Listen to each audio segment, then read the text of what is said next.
22वां अध्याय। बलि के द्वारा भगवान की स्तुति और भगवान का उस पर प्रसन्न होना। श्री सुखदेव जी कहते हैं, परीक्षित, इस प्रकार भगवान ने असुर राज बलि का बड़ा तिरस्कार किया और उन्हें धैर्य से विचलित करना चाहा, परंतु वे तनिक भी विचलित न हुए, बड़े धैर्य से बोले।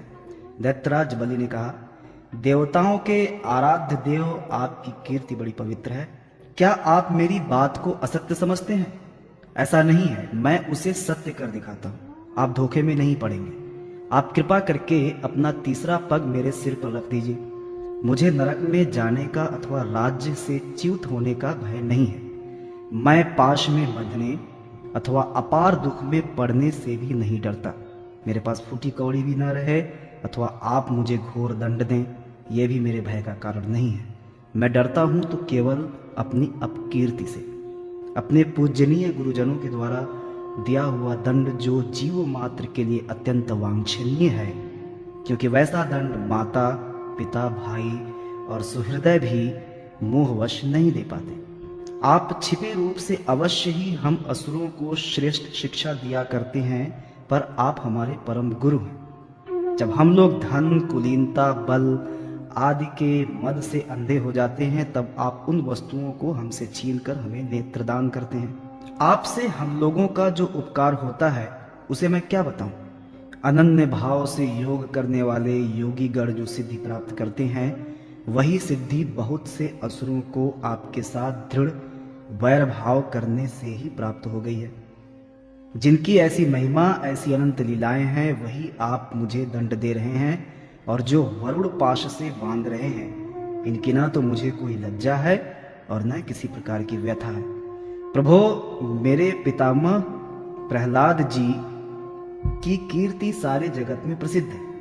वे आपके भक्तों में श्रेष्ठ माने गए। उनके पिता हिरण्यकशिप ने आपसे वैर विरोध रखने के कारण उन्हें अनेकों प्रकार के दुख दिए, परंतु वे आपके ही परायण रहे। उन्होंने अपना जीवन आप पर ही निछावर कर दिया।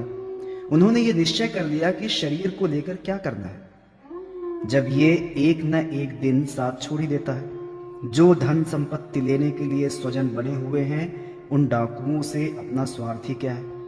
पत्नी से भी क्या लाभ है, जब वो जन्म मृत्यु रूप संसार के चक्कर में डालने वाली ही है। जब मर ही जाना है, तब घर से मुंह करने का क्या स्वार्थ?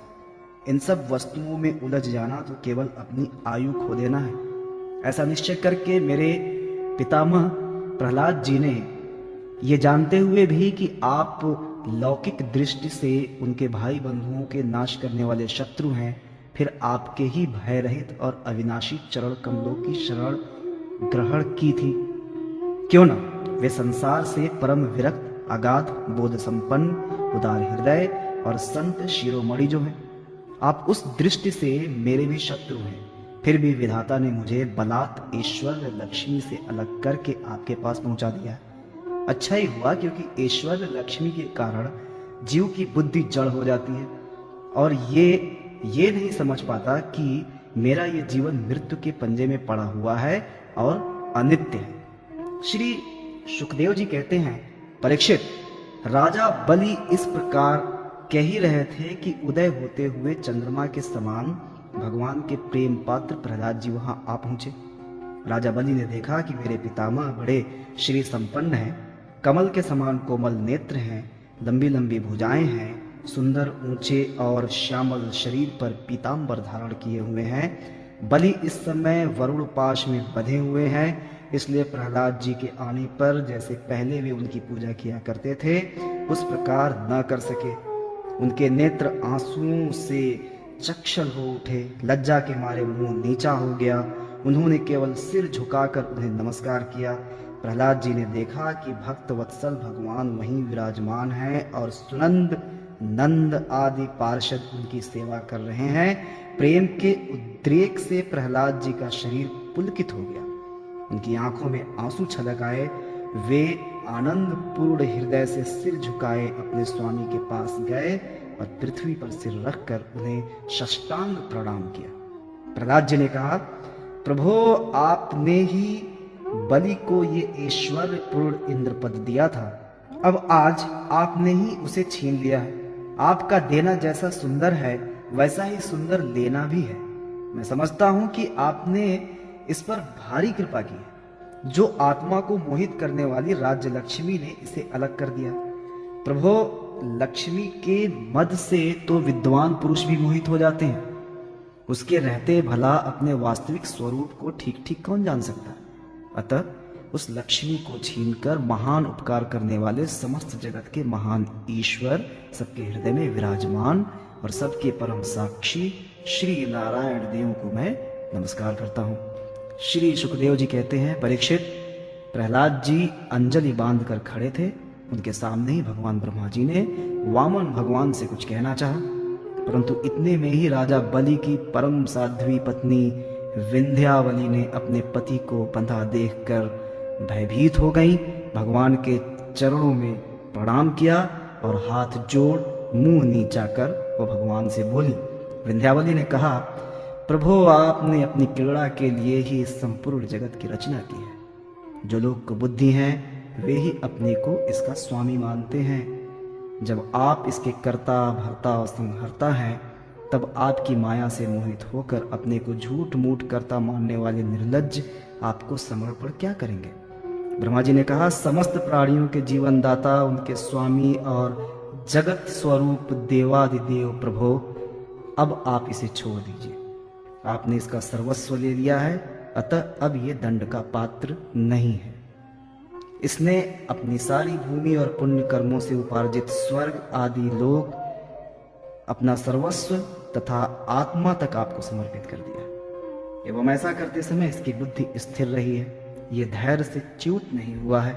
प्रभो, जो मनुष्य सच्चे हृदय से कृपणता छोड़कर आपके चरणों में जल का अर्घ देता है और केवल दुर्वा दल से भी आपकी सच्ची पूजा करता है, उसे भी उत्तम गति की प्राप्ति होती है। फिर बलि ने तो बड़ी प्रसन्नता से धैर्य और स्थिरता पूर्वक आपको त्रिलोकी का दान कर दिया है, तब ये दुख का भागी कैसे हो सकता है। श्री भगवान ने कहा, ब्रह्मा जी, मैं जिस पर कृपा करता हूँ उसका धन छीन लिया करता हूँ, क्योंकि जब मनुष्य धन के मद से मतवाला हो जाता है तब मेरा और लोगों का तिरस्कार करने लगता है। ये जीव अपने कर्मों के कारण विवश होकर अनेक योनियों में भटकता है। जब कभी मेरी कृपा से मनुष्य का शरीर प्राप्त करता है, मनुष्य योनि में जन्म लेकर यदि कुलीनता, कर्म, अवस्था, रूप, विद्या, ऐश्वर्य और धन आदि के कारण घमंड न हो जाए तो समझना चाहिए कि मेरी बड़ी ही कृपा है।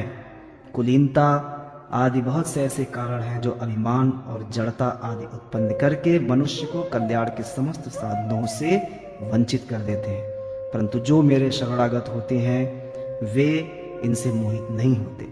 यह बलि दानव और दैत्य दोनों ही वंशों में अग्रगण्य और उनकी कीर्ति बढ़ाने वाला है। इसने उस माया पर विजय प्राप्त कर ली है जिसे जीतना अत्यंत कठिन है। तुम देख ही रहे हो, इतना दुख भोगने पर भी ये मोहित नहीं हुआ। इसका धन छीन लिया, राजपद से अलग कर दिया, तरह तरह के आक्षेप किए, शत्रुओं ने बांध लिया, भाई बंधु छोड़कर चले गए, इतनी यातनाएं भोगनी पड़ी, यहाँ तक कि गुरुदेव ने भी इसको डांटा फटकारा और शाप तक दे दिया, परंतु इस दृढ़वती ने अपनी प्रतिज्ञा नहीं छोड़ी। मैंने इससे छल भरी बातें की, मन में छल रखकर धर्म का उपदेश किया, परंतु इस सत्यवादी ने अपना धर्म नहीं छोड़ा।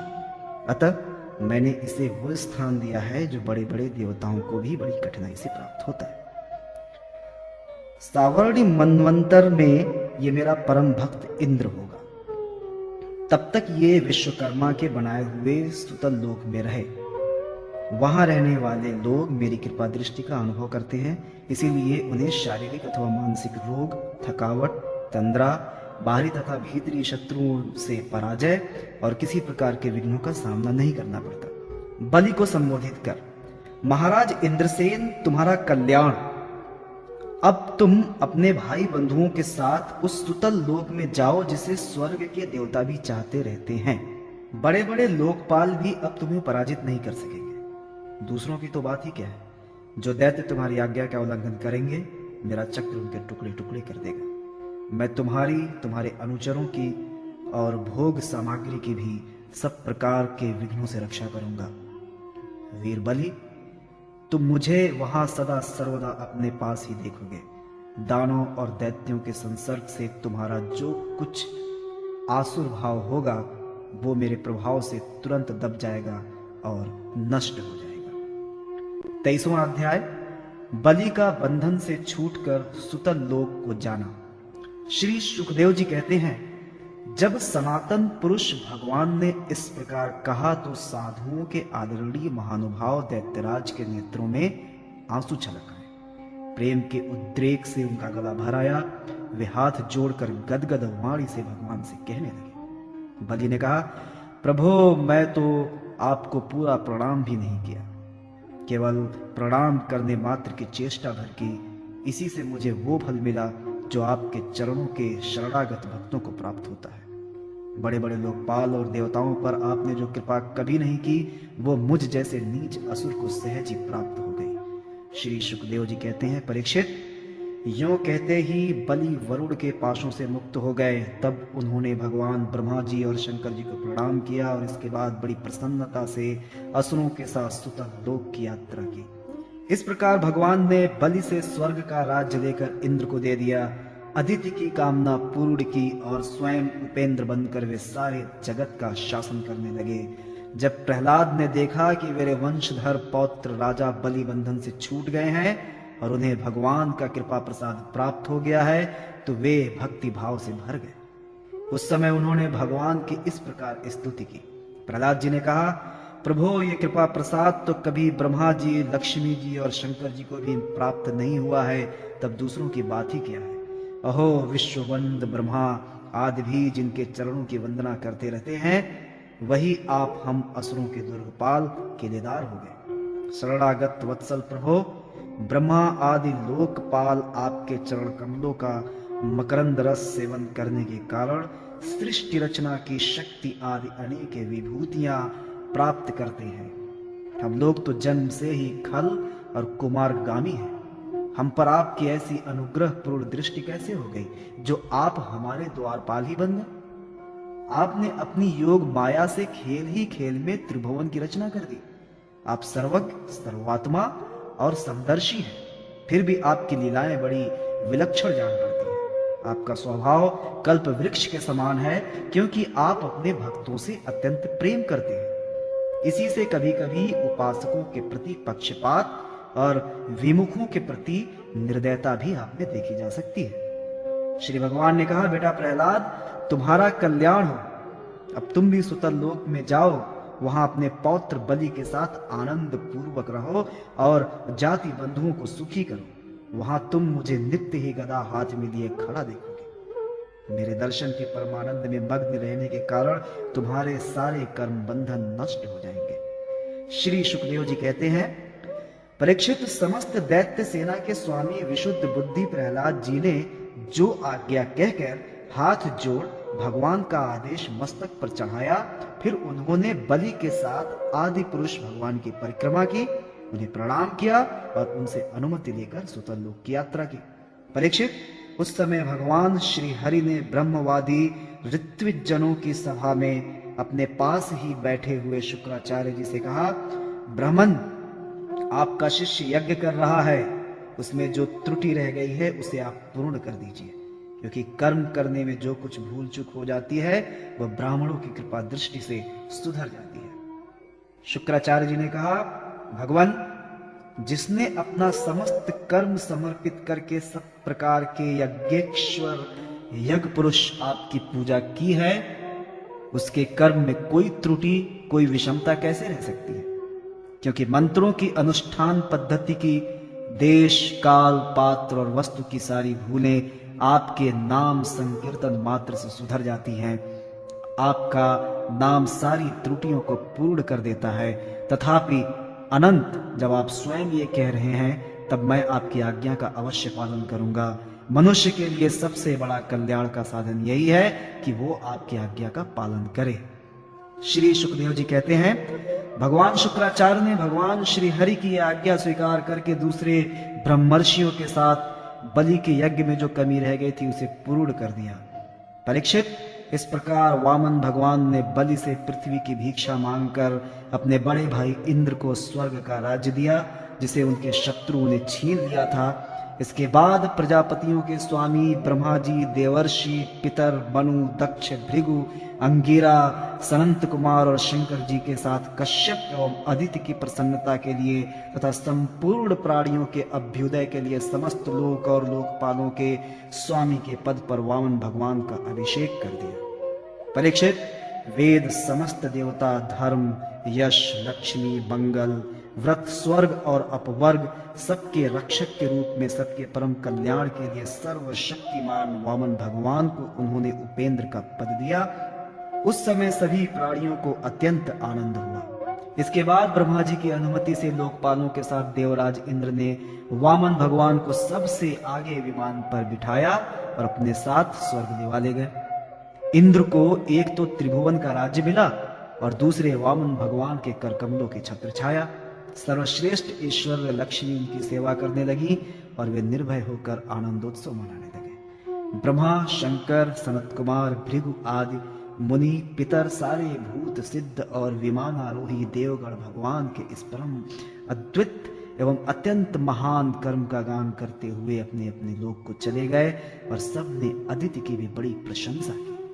परीक्षित, तुम्हें मैंने भगवान की ये लीला सुनाई, इससे सुनने वालों के सारे पाप छूट जाते हैं। भगवान की लीलाएं अनंत हैं, उनकी महिमा अपार है। जो मनुष्य उसका पार पाना चाहता है वो मानो पृथ्वी के परमाणुओं को गिन डालना चाहता है। भगवान के संबंध में मंत्र दृष्टा महर्षि वशिष्ठ ने वेदों में कहा है कि ऐसा पुरुष न कभी हुआ, न है और न होगा जो भगवान की महिमा का पार पा सके।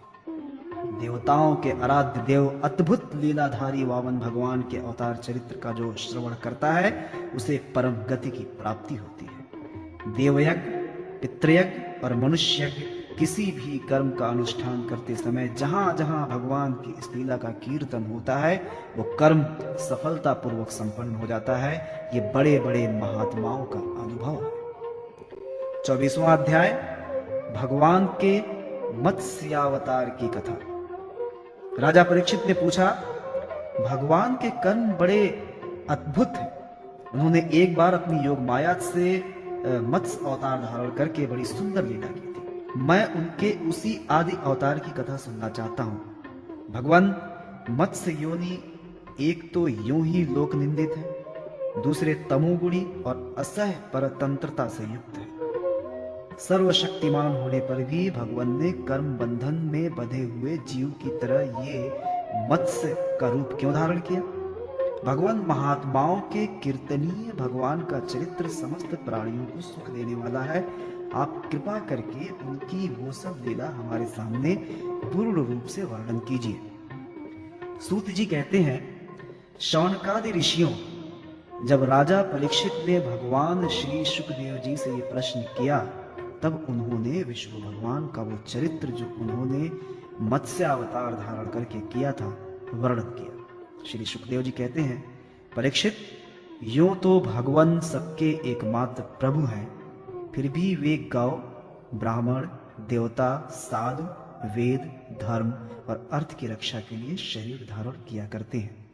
वे सर्वशक्तिमान प्रभु वायु की तरह नीचे, ऊंचे, छोटे, बड़े सभी प्राणियों में अंतर्यामी रूप से लीला करते रहते हैं, परंतु उन प्राणियों के बुद्धिगत गुणों से वे छोटे बड़े या ऊंचे नीचे नहीं हो जाते, क्योंकि वे वास्तव में समस्त प्राकृत गुणों से रहित निर्गुण हैं।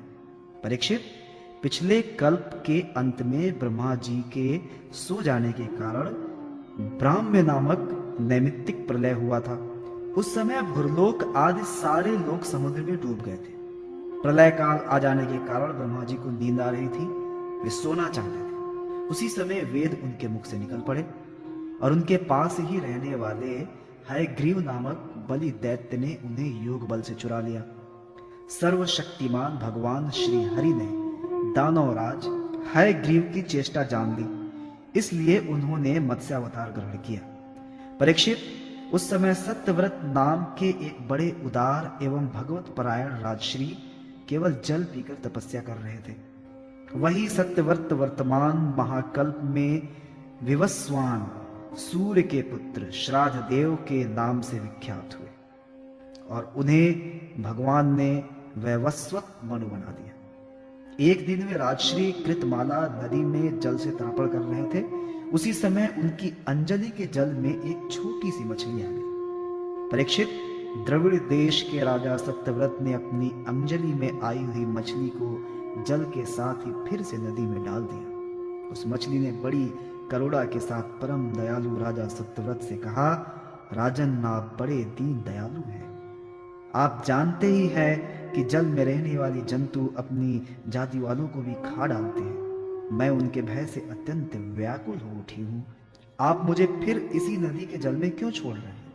राजा सत्यव्रत को इस बात का पता नहीं था कि स्वयं भगवान मुझ पर प्रसन्न होकर कृपा करने के लिए मछली के रूप में पधारे हैं। इसलिए उन्होंने उस मछली की रक्षा का मन ही मन संकल्प किया। राजा सत्यव्रत ने उस मछली की अत्यंत दीनता से भरी बात सुनकर बड़ी दया से उसे अपने पात्र के जल में रख लिया और अपने आश्रम पर ले आए। आश्रम पर लाने के बाद एक रात में ही वो मछली उस कमंडलू में इतनी बढ़ गई कि उसमें उसके लिए स्थान ही न रहा। उस समय मछली ने राजा से कहा, अब तो इस कमंडलू में मैं कष्ट पूर्वक भी नहीं रह सकती, अतः मेरे लिए कोई बड़ा सा स्थान नियत कर दे जहां मैं सुख पूर्वक रह सकूं। राजा सत्यव्रत ने मछली को कमंडलू से निकालकर एक बहुत बड़े पानी के मटके में रख दिया, परंतु वहां डालने पर वो मछली 2 ही घड़ी में 3 हाथ और बढ़ गई। फिर उसने राजा सत्यव्रत से कहा, राजन, अब ये मटका भी मेरे लिए पर्याप्त नहीं है, इसमें मैं सुखपूर्वक नहीं रह सकती। मैं तुम्हारी शरण में हूं, इसलिए मेरे रहने योग्य कोई बड़ा सा स्थान मुझे दो। परीक्षित, सत्यव्रत ने वहां से उस मछली को उठाकर एक सरोवर में डाल दिया, परंतु वो थोड़ी ही देर में वहां भी इतनी बढ़ गई कि उसने एक महामत्स्य का आकार धारण कर उस सरोवर के जल को घेर लिया और कहा, राजन, मैं जलचर प्राणी हूं, इस सरोवर का जल भी मेरे सुख पूर्वक रहने के लिए पर्याप्त नहीं है, इसलिए आप मेरी रक्षा कीजिए और मुझे किसी अगाध सरोवर में रख दीजिए। मत्स्य भगवान के इस प्रकार कहने पर वे एक एक करके उन्हें कई अट्टू जल वाले सरोवरों में ले गए, परंतु जितना बड़ा सरोवर होता उतने ही बड़े वे बन जाते। अंत में उन्होंने उन लीला मत्स्य को समुद्र में छोड़ दिया। समुद्र में डालते समय मत्स्य भगवान ने सत्यव्रत से कहा, वीर, समुद्र में बड़े बड़े बलि मगर आदि रहते हैं, वे मुझे खा जाएंगे, इसलिए आप मुझे समुद्र के जल में मत छोड़िए। मत्स्य भगवान की मधुर वाणी सुनकर राजा सत्यव्रत मोह मुग्ध हो गए। उन्होंने कहा, मत्स्य का रूप धारण करके मुझे मोहित करने वाले आप कौन हैं? आपने एक ही दिन में 400 कोस के विस्तार का सरोवर घेर लिया। आज तक ऐसी शक्ति रखने वाला जलचर जीव तो न मैंने कभी देखा था और न सुना था। अवश्य ही आप साक्षात सर्वशक्तिमान, सर्वांतर्यामी, अविनाशी श्री हरि हैं। जीवों पर अनुग्रह करने के लिए ही आपने जलचर का रूप धारण किया है। पुरुषोत्तम, आप जगत की उत्पत्ति, स्थिति और प्रलय के स्वामी हैं। आपको मैं नमस्कार करता हूँ। प्रभु, हम शरणागत भक्तों के लिए आप ही आत्मा और आश्रय हैं।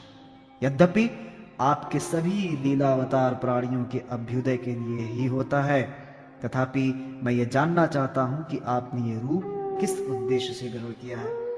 कमल नयन प्रभु, जैसे देहादि अनात्म पदार्थ में अपने पन का अभिमान करने वाले संसारी पुरुषों का आश्रय व्यर्थ होता है, उस प्रकार आपके चरणों की शरण तो व्यर्थ हो ही नहीं सकती, क्योंकि आप सबके अहेतुक प्रेमी, परम प्रियतम और आत्मा है।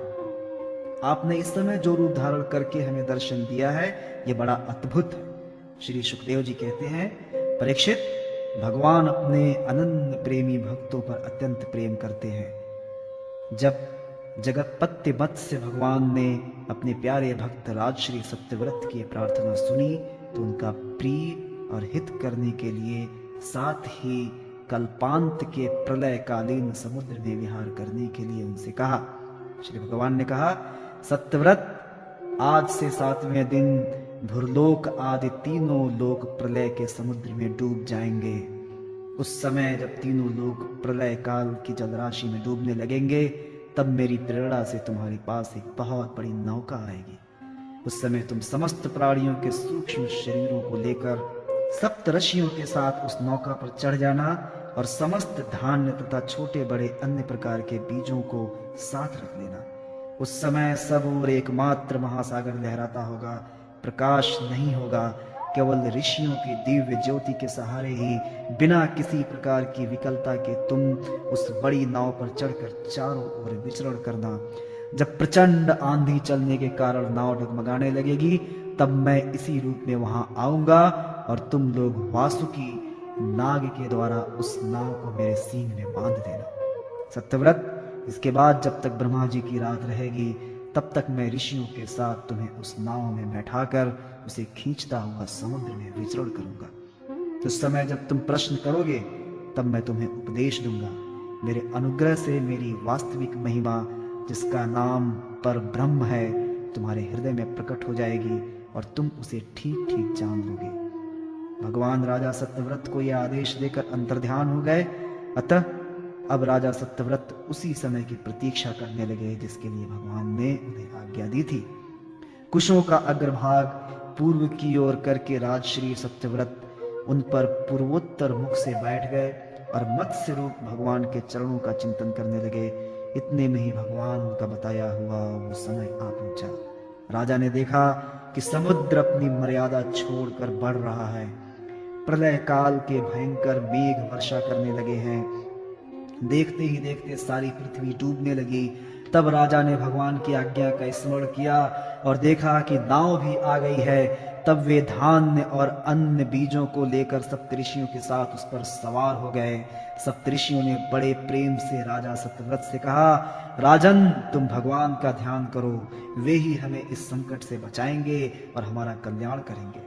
उनकी आज्ञा से राजा ने भगवान का ध्यान किया। उस समय उस महान समुद्र में मत्स्य के रूप में भगवान प्रकट हुए। मत्स्य भगवान का शरीर सोने के समान देदीप्यमान था और शरीर का विस्तार था 4 लाख कोस। उनके शरीर में एक बड़ा भारी सींग भी था।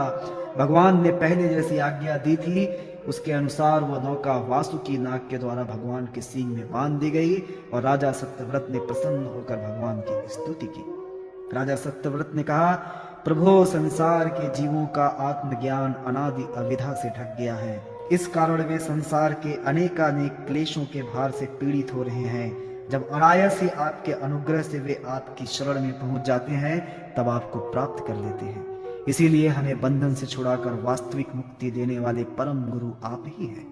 ये जीव अज्ञानी है, अपने ही कर्मों से बंधा हुआ है। वो सुख की इच्छा से दुखप्रद कर्मों का अनुष्ठान करता है, जिसकी सेवा से उसका ये अज्ञान नष्ट हो जाता है। वे ही मेरे परम गुरु, आप मेरे हृदय की गांठ काट दें। जैसे अग्नि में तपाने से सोने चांदी के मल दूर हो जाते हैं और उनका सच्चा स्वरूप निखर आता है, वैसे ही आपकी सेवा से जीव अपने अंतःकरण का अज्ञान रूप मल त्याग देता है और अपने वास्तविक स्वरूप में स्थित हो जाता है। आप सर्वशक्तिमान अविनाशी प्रभु ही हमारे गुरुजनों के परम गुरु हैं। अतः आप ही हमारे भी गुरु बने। जितने भी देवता, गुरु और संसार के दूसरे जीव हैं, वे सब यदि स्वतंत्र रूप से एक साथ मिलकर भी कृपा करें, तो आपकी कृपा के 10,000वें अंश के बराबर भी नहीं कर सकते। प्रभु, आप ही सर्वशक्तिमान है। मैं आपकी शरण ग्रहण करता हूँ। जैसे कोई अंधा अंधे को ही अपना पथ प्रदर्शक बना ले, वैसे ही अज्ञानी जीव अज्ञानी को ही अपना गुरु बनाते हैं। आप सूर्य के समान स्वयं प्रकाश और समस्त इंद्रियों के प्रेरक हैं। हम आत्म तत्व के जिज्ञासु आपको ही गुरु के रूप में वर्ण करते हैं। अज्ञानी मनुष्य अज्ञानियों को जिस ज्ञान का उपदेश करता है, वो तो अज्ञानी है। उसके द्वारा संसार रूप घोर अंधकार की अधिकाधिक प्राप्ति होती है। परंतु आप तो उस अविनाशी और अमोघ ज्ञान का उपदेश करते हैं, जिससे मनुष्य अनायास ही अपने वास्तविक स्वरूप को प्राप्त कर लेता है। आप सारे लोक के सुहृदय, प्रियतम ईश्वर और आत्मा है। गुरु, उसके द्वारा प्राप्त होने वाला ज्ञान और अधिष्ट की सिद्धि भी आपका ही स्वरूप है। फिर भी कामनाओं के बंधन में जकड़े जाकर लोग अंधे हो रहे हैं। उन्हें इस बात का पता ही नहीं है कि आप उनके हृदय में ही विराजमान हैं। आप देवताओं के भी आराध्य देव, परम पूजनीय परमेश्वर हैं। मैं आपसे ज्ञान प्राप्त करने के लिए आपकी शरण में आया हूँ। भगवान, आप परमार्थ को प्रकाशित करने वाली अपनी वाणी के द्वारा मेरे हृदय की ग्रंथि काट डालिए और अपने स्वरूप को प्रकाशित कीजिए। श्री सुखदेव जी कहते हैं, परीक्षित, जब राजा सत्यव्रत ने इस प्रकार प्रार्थना की, तब मत्स्य रूपधारी पुरुषोत्तम भगवान ने प्रलय के समुद्र में विहार करते हुए उन्हें आत्म तत्व का उपदेश दिया। भगवान ने राजश्री सत्यव्रत को अपने स्वरूप के संपूर्ण रहस्य का वर्णन करते हुए ज्ञान, भक्ति और कर्म योग से परिपूर्ण दिव्य पुराण का उपदेश दिया, जिसको मत्स्य पुराण कहते हैं। सत्यव्रत ने ऋषियों के साथ नाव में बैठे हुए ही संदेश रहित होकर भगवान के द्वारा उपदिष्ट सनातन ब्रह्म स्वरूप आत्म तत्व का श्रवण किया। इसके बाद जब पिछले प्रलय का अंत हो गया और ब्रह्मा जी की नींद टूटी, तब भगवान ने हयग्रीव असुर को मारकर उससे वेद छीन लिए और ब्रह्मा जी को दे दिए। भगवान की कृपा से राजा सत्यव्रत ज्ञान और विज्ञान से संयुक्त होकर इस कल्प में वैवस्वत मनु हुए। अपनी योग माया से मत्स्य रूप धारण करने वाले भगवान विष्णु और राजश्री सत्यव्रत का यह संवाद एवं श्रेष्ठ आख्यान सुनकर मनुष्य सब प्रकार के पापों से मुक्त हो जाता है।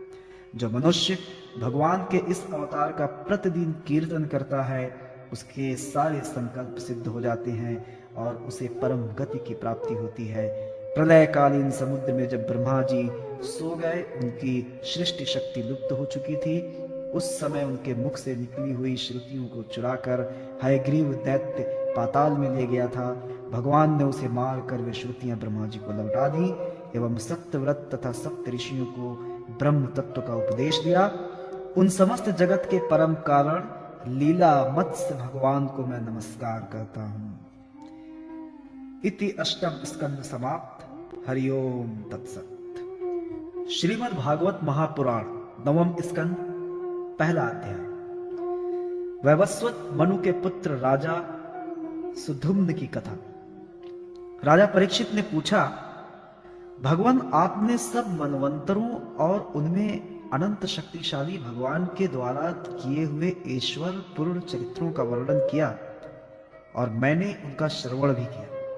आपने कहा कि पिछले कल्प के अंत में द्रविड़ देश के स्वामी राजश्री सत्यव्रत ने भगवान की सेवा से ज्ञान प्राप्त किया और वही इस कल्प में वैवस्वत मनु हुए। आपने उनके इक्ष्वाकु आदि नरपति पुत्रों का भी वर्णन किया। ब्राह्मण, अब आप कृपा करके उनके वंश और वंश में होने वालों का अलग अलग चरित्र वर्णन कीजिए।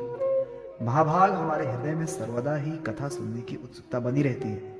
वैवस्वत मनु के वंश में जो हो चुके हैं, इस समय विद्यमान हो और आगे होने वाले हो, उन सब पवित्र कीर्ति पुरुषों के पराक्रम का वर्णन कीजिए।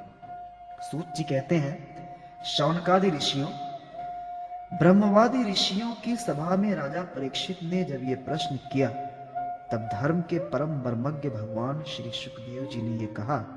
श्री सुखदेव जी कहते हैं, परीक्षित, तुम मनु वंशज का वर्णन संक्षेप में सुनो। विस्तार से तो सैकड़ों वर्ष में भी उनका वर्णन नहीं किया जा सकता। जो परम पुरुष परमात्मा छोटे बड़े सभी प्राणियों की आत्मा है, प्रलय के समय केवल वही थे। ये विश्व तथा और कुछ भी नहीं था। महाराज, उनकी नाभि से एक सुवर्णमय कमल कोश प्रकट हुआ।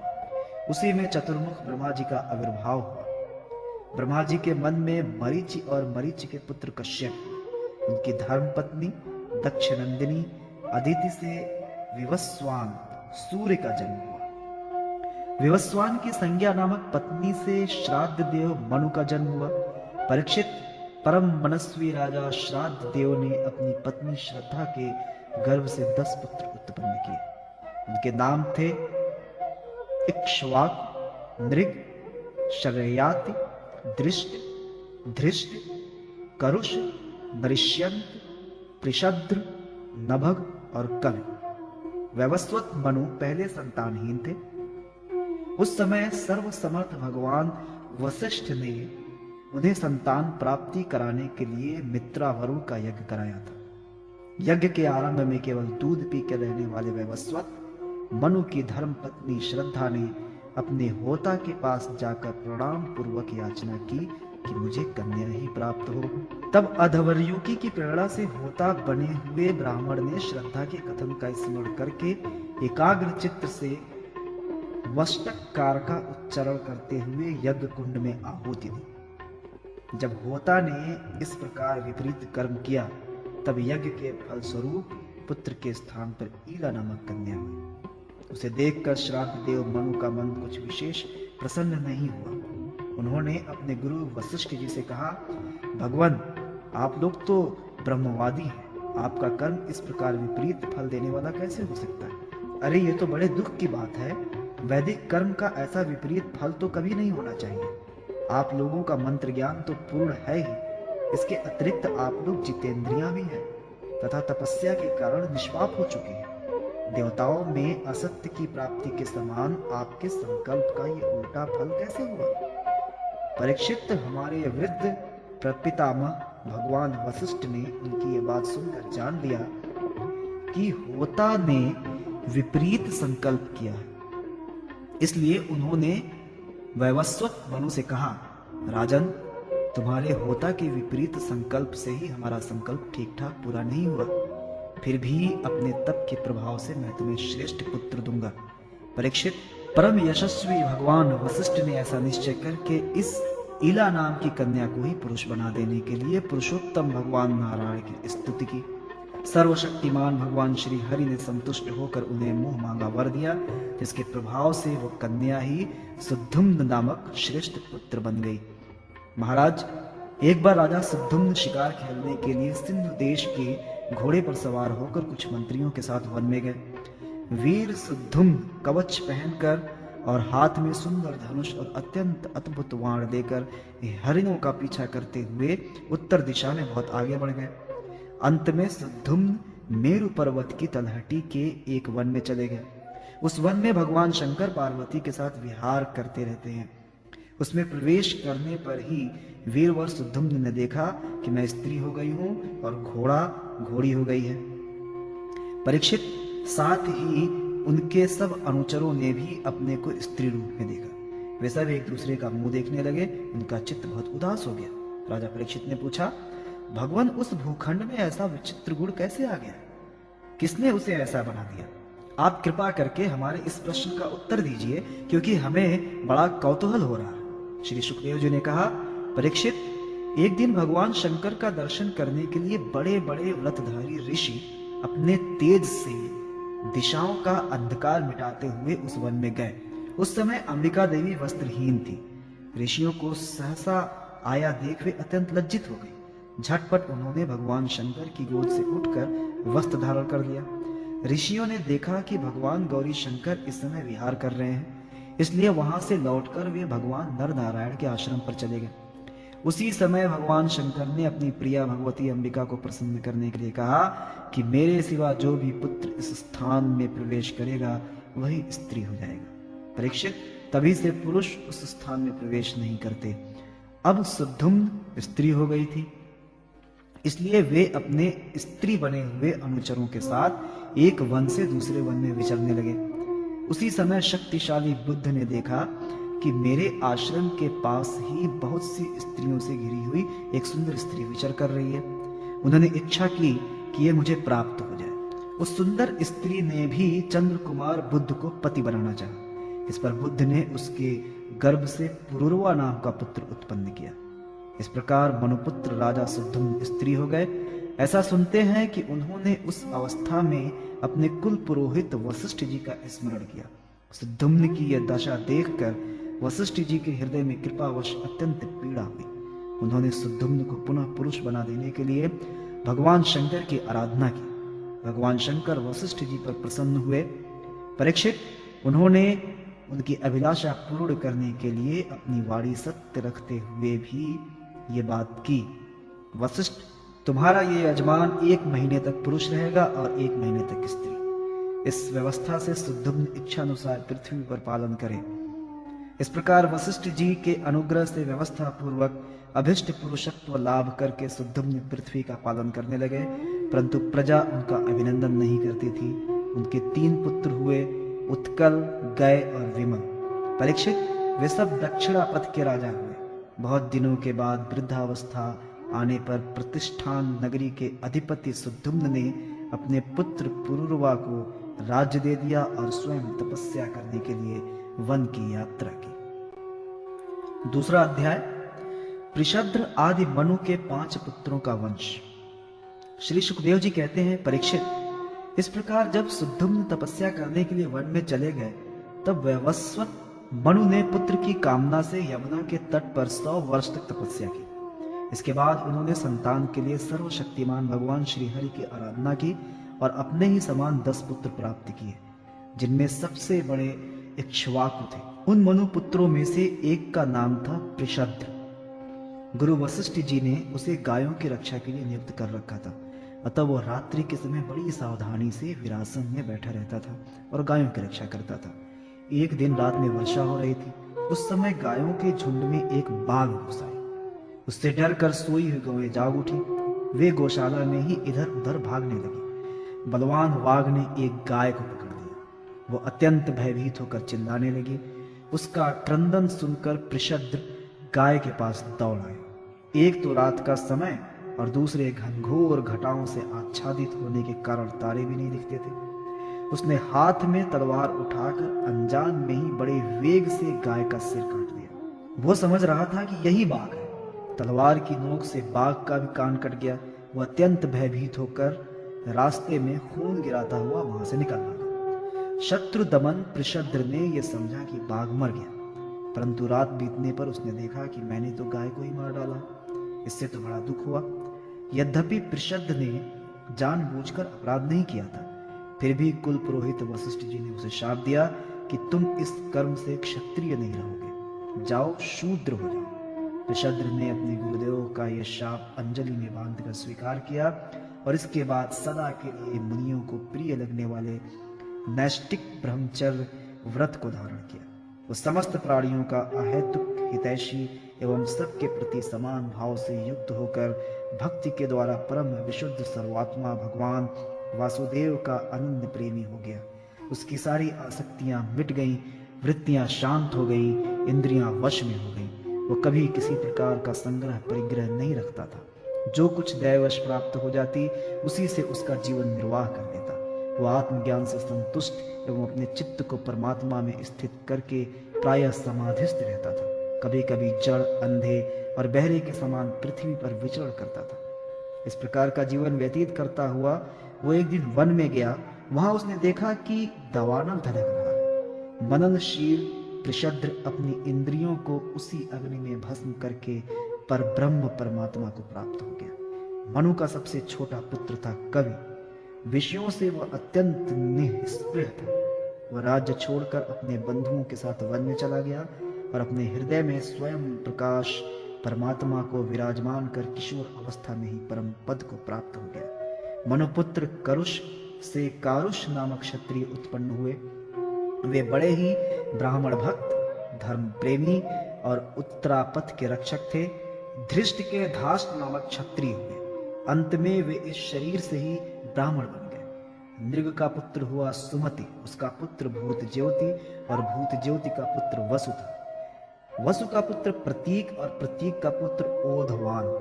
ओघवान के पुत्र का नाम भी ओघवान ही था।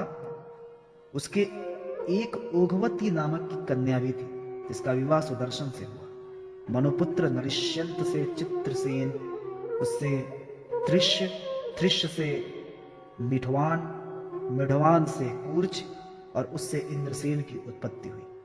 इंद्रसेन से वितिहोत्र, उससे सत्यश्रवा, सत्यश्रवा से रुश्रवा और उससे देवदत्त की उत्पत्ति हुई। देवदत्त के अग्निवेश नामक पुत्र हुए, जो स्वयं अग्निदेव ही थे। आगे चलकर वे ही कानिन और महर्षि जातु कन्यर के नाम से विख्यात हुए। परीक्षित, ब्राह्मणों का अग्निवेश्यायन गोत्र उन्हीं से चला। इस प्रकार नरिष्यंत के वंश का मैंने वर्णन किया। अब दिष्ट का वंश सुनो। दिष्ट के पुत्र का नाम था नाभाग। ये उस नाभाग से अलग है जिसका मैं आगे वर्णन करूंगा। वो अपने कर्म के कारण वैश्य हो गया। उसका पुत्र हुआ भलंदन और उसका वत्स प्रीति। वत्स प्रीति का प्रांशु और प्रांशु का पुत्र हुआ प्रमति। प्रमति के खनित्र, खनित्र के चाक्षुष और उनके विविंशति। विविंशति के पुत्र रम्भ और रम्भ के पुत्र खनिनेत्र दोनों ही परम धार्मिक हुए। उनके पुत्र करंधम और करंधम के अविक्षित।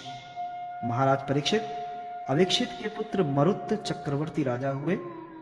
उनसे अंगिरा के पुत्र महायोगी संवर्त ऋषि ने यज्ञ कराया। मरुत का यज्ञ जैसा हुआ वैसा और किसी का नहीं हुआ। ये यज्ञ के समस्त छोटे बड़े पात्र अत्यंत सुंदर और सोने के बने हुए थे। उस यज्ञ में इंद्र सोम पान करके मतवाले हो गए थे और दक्षिणाओं से ब्राह्मण तृप्त हो गए थे। उसमें परसने वाले थे मरुदगण और विश्वदेव सभासद थे। मरुत के पुत्र का नाम था दम। दम से राज्यवर्धन, उससे सुधृति और सुधृति से नर नामक पुत्र की उत्पत्ति हुई। नर से केवल, केवल से बंधुमान, बंधुमान से वेगवान, वेगवान से बंधु और बंधु से राजा तृणबिंदु का जन्म हुआ। तृणबिंदु आदर्श गुणों के भंडार थे।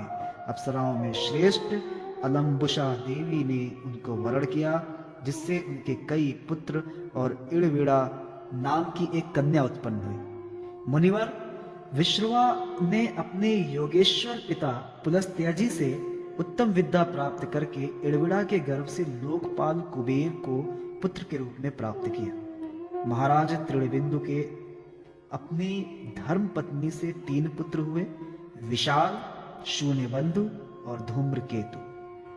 उनमें से राजा विशाल वंशधर हुए और उन्होंने वैशाली नाम की नगरी बसाई। विशाल से हेमचंद्र, हेमचंद्र से धूम्राक्ष, धूम्राक्ष से संयम और संयम से 2 पुत्र हुए, कृशाश्व और देवज। कृशाश्व के पुत्र का नाम था सोमदत्त। उसने अश्वमेघ यज्ञों के द्वारा यज्ञपति भगवान की आराधना की और योगेश्वर संतों का आश्रय लेकर उत्तम गति प्राप्त की। सोमदत्त का पुत्र हुआ सुमति और सुमति से जन्मेजय। ये सब तृणबिंदु की कीर्ति को बढ़ाने वाले विशाल वंशी राजा हुए। 3रा अध्याय महर्षि च्यवन और सुकन्या का चरित्र, राजा शरययाति का वंश। श्री सुखदेव जी कहते हैं, परीक्षित मनुपुत्र राजा शरययाति वेदों का निष्ठावान विद्वान था। उसने अंगिरा गोत्र के ऋषियों के यज्ञ में दूसरे दिन का कर्म बतलाया था। उसकी एक कमल लोचना कन्या थी, उसका नाम था सुकन्या। एक दिन राजा शरययाति अपनी कन्या के साथ वन में घूमते घूमते अपनी सखियों के साथ वन में घूम घूम कर वृक्षों का सौंदर्य देख रही थी। उसने एक स्थान पर देखा कि बॉबी दीमकों को एकत्र की हुई मिट्टी के छेद में जुगनू की तरह 2 ज्योतियां दिख रही हैं। देव की कुछ ऐसी प्रेरणा थी कि सुकन्या ने बाल सुलभ चपलता से एक कांटे के द्वारा उन ज्योतियों को बेध दिया। इससे उनमें से बहुत सा खून बह चला। उसी समय राजा शरययाति के सैनिकों का मलमूत्र रुक गया। राजश्री शरययाति को यह देखकर बड़ा आश्चर्य हुआ। उन्होंने अपने सैनिकों से कहा, अरे तुम लोगों ने कहीं महर्षि च्यवन जी के प्रति कोई अनुचित व्यवहार तो नहीं कर दिया? मुझे तो स्पष्ट जान पड़ता है कि हम लोगों में से किसी न किसी ने उनके आश्रम में कोई अनर्थ किया है। तब सुकन्या ने अपने पिता से डरते डरते कहा कि पिताजी, मैंने कुछ अपराध अवश्य किया है। मैंने अनजाने में 2 ज्योतियों को कांटे से छेद दिया। अपनी कन्या की यह बात सुनकर शरययाति घबरा गए। उन्होंने धीरे धीरे स्तुति करके बॉबी में छिपे हुए च्यवन मुनि को प्रसन्न किया। तदंतर च्यवन मुनि का अभिप्राय जानकर उन्होंने अपनी कन्या उन्हें समर्पित कर दी और इस संकट से छूटकर बड़ी सावधानी से उनकी अनुमति लेकर वे अपनी राजधानी चले आए। इधर सुकन्या परम क्रोधी च्यवन मुनि को अपने पति के रूप में प्राप्त करके बड़ी सावधानी से उनकी सेवा करती हुई उन्हें प्रसन्न करने लगी।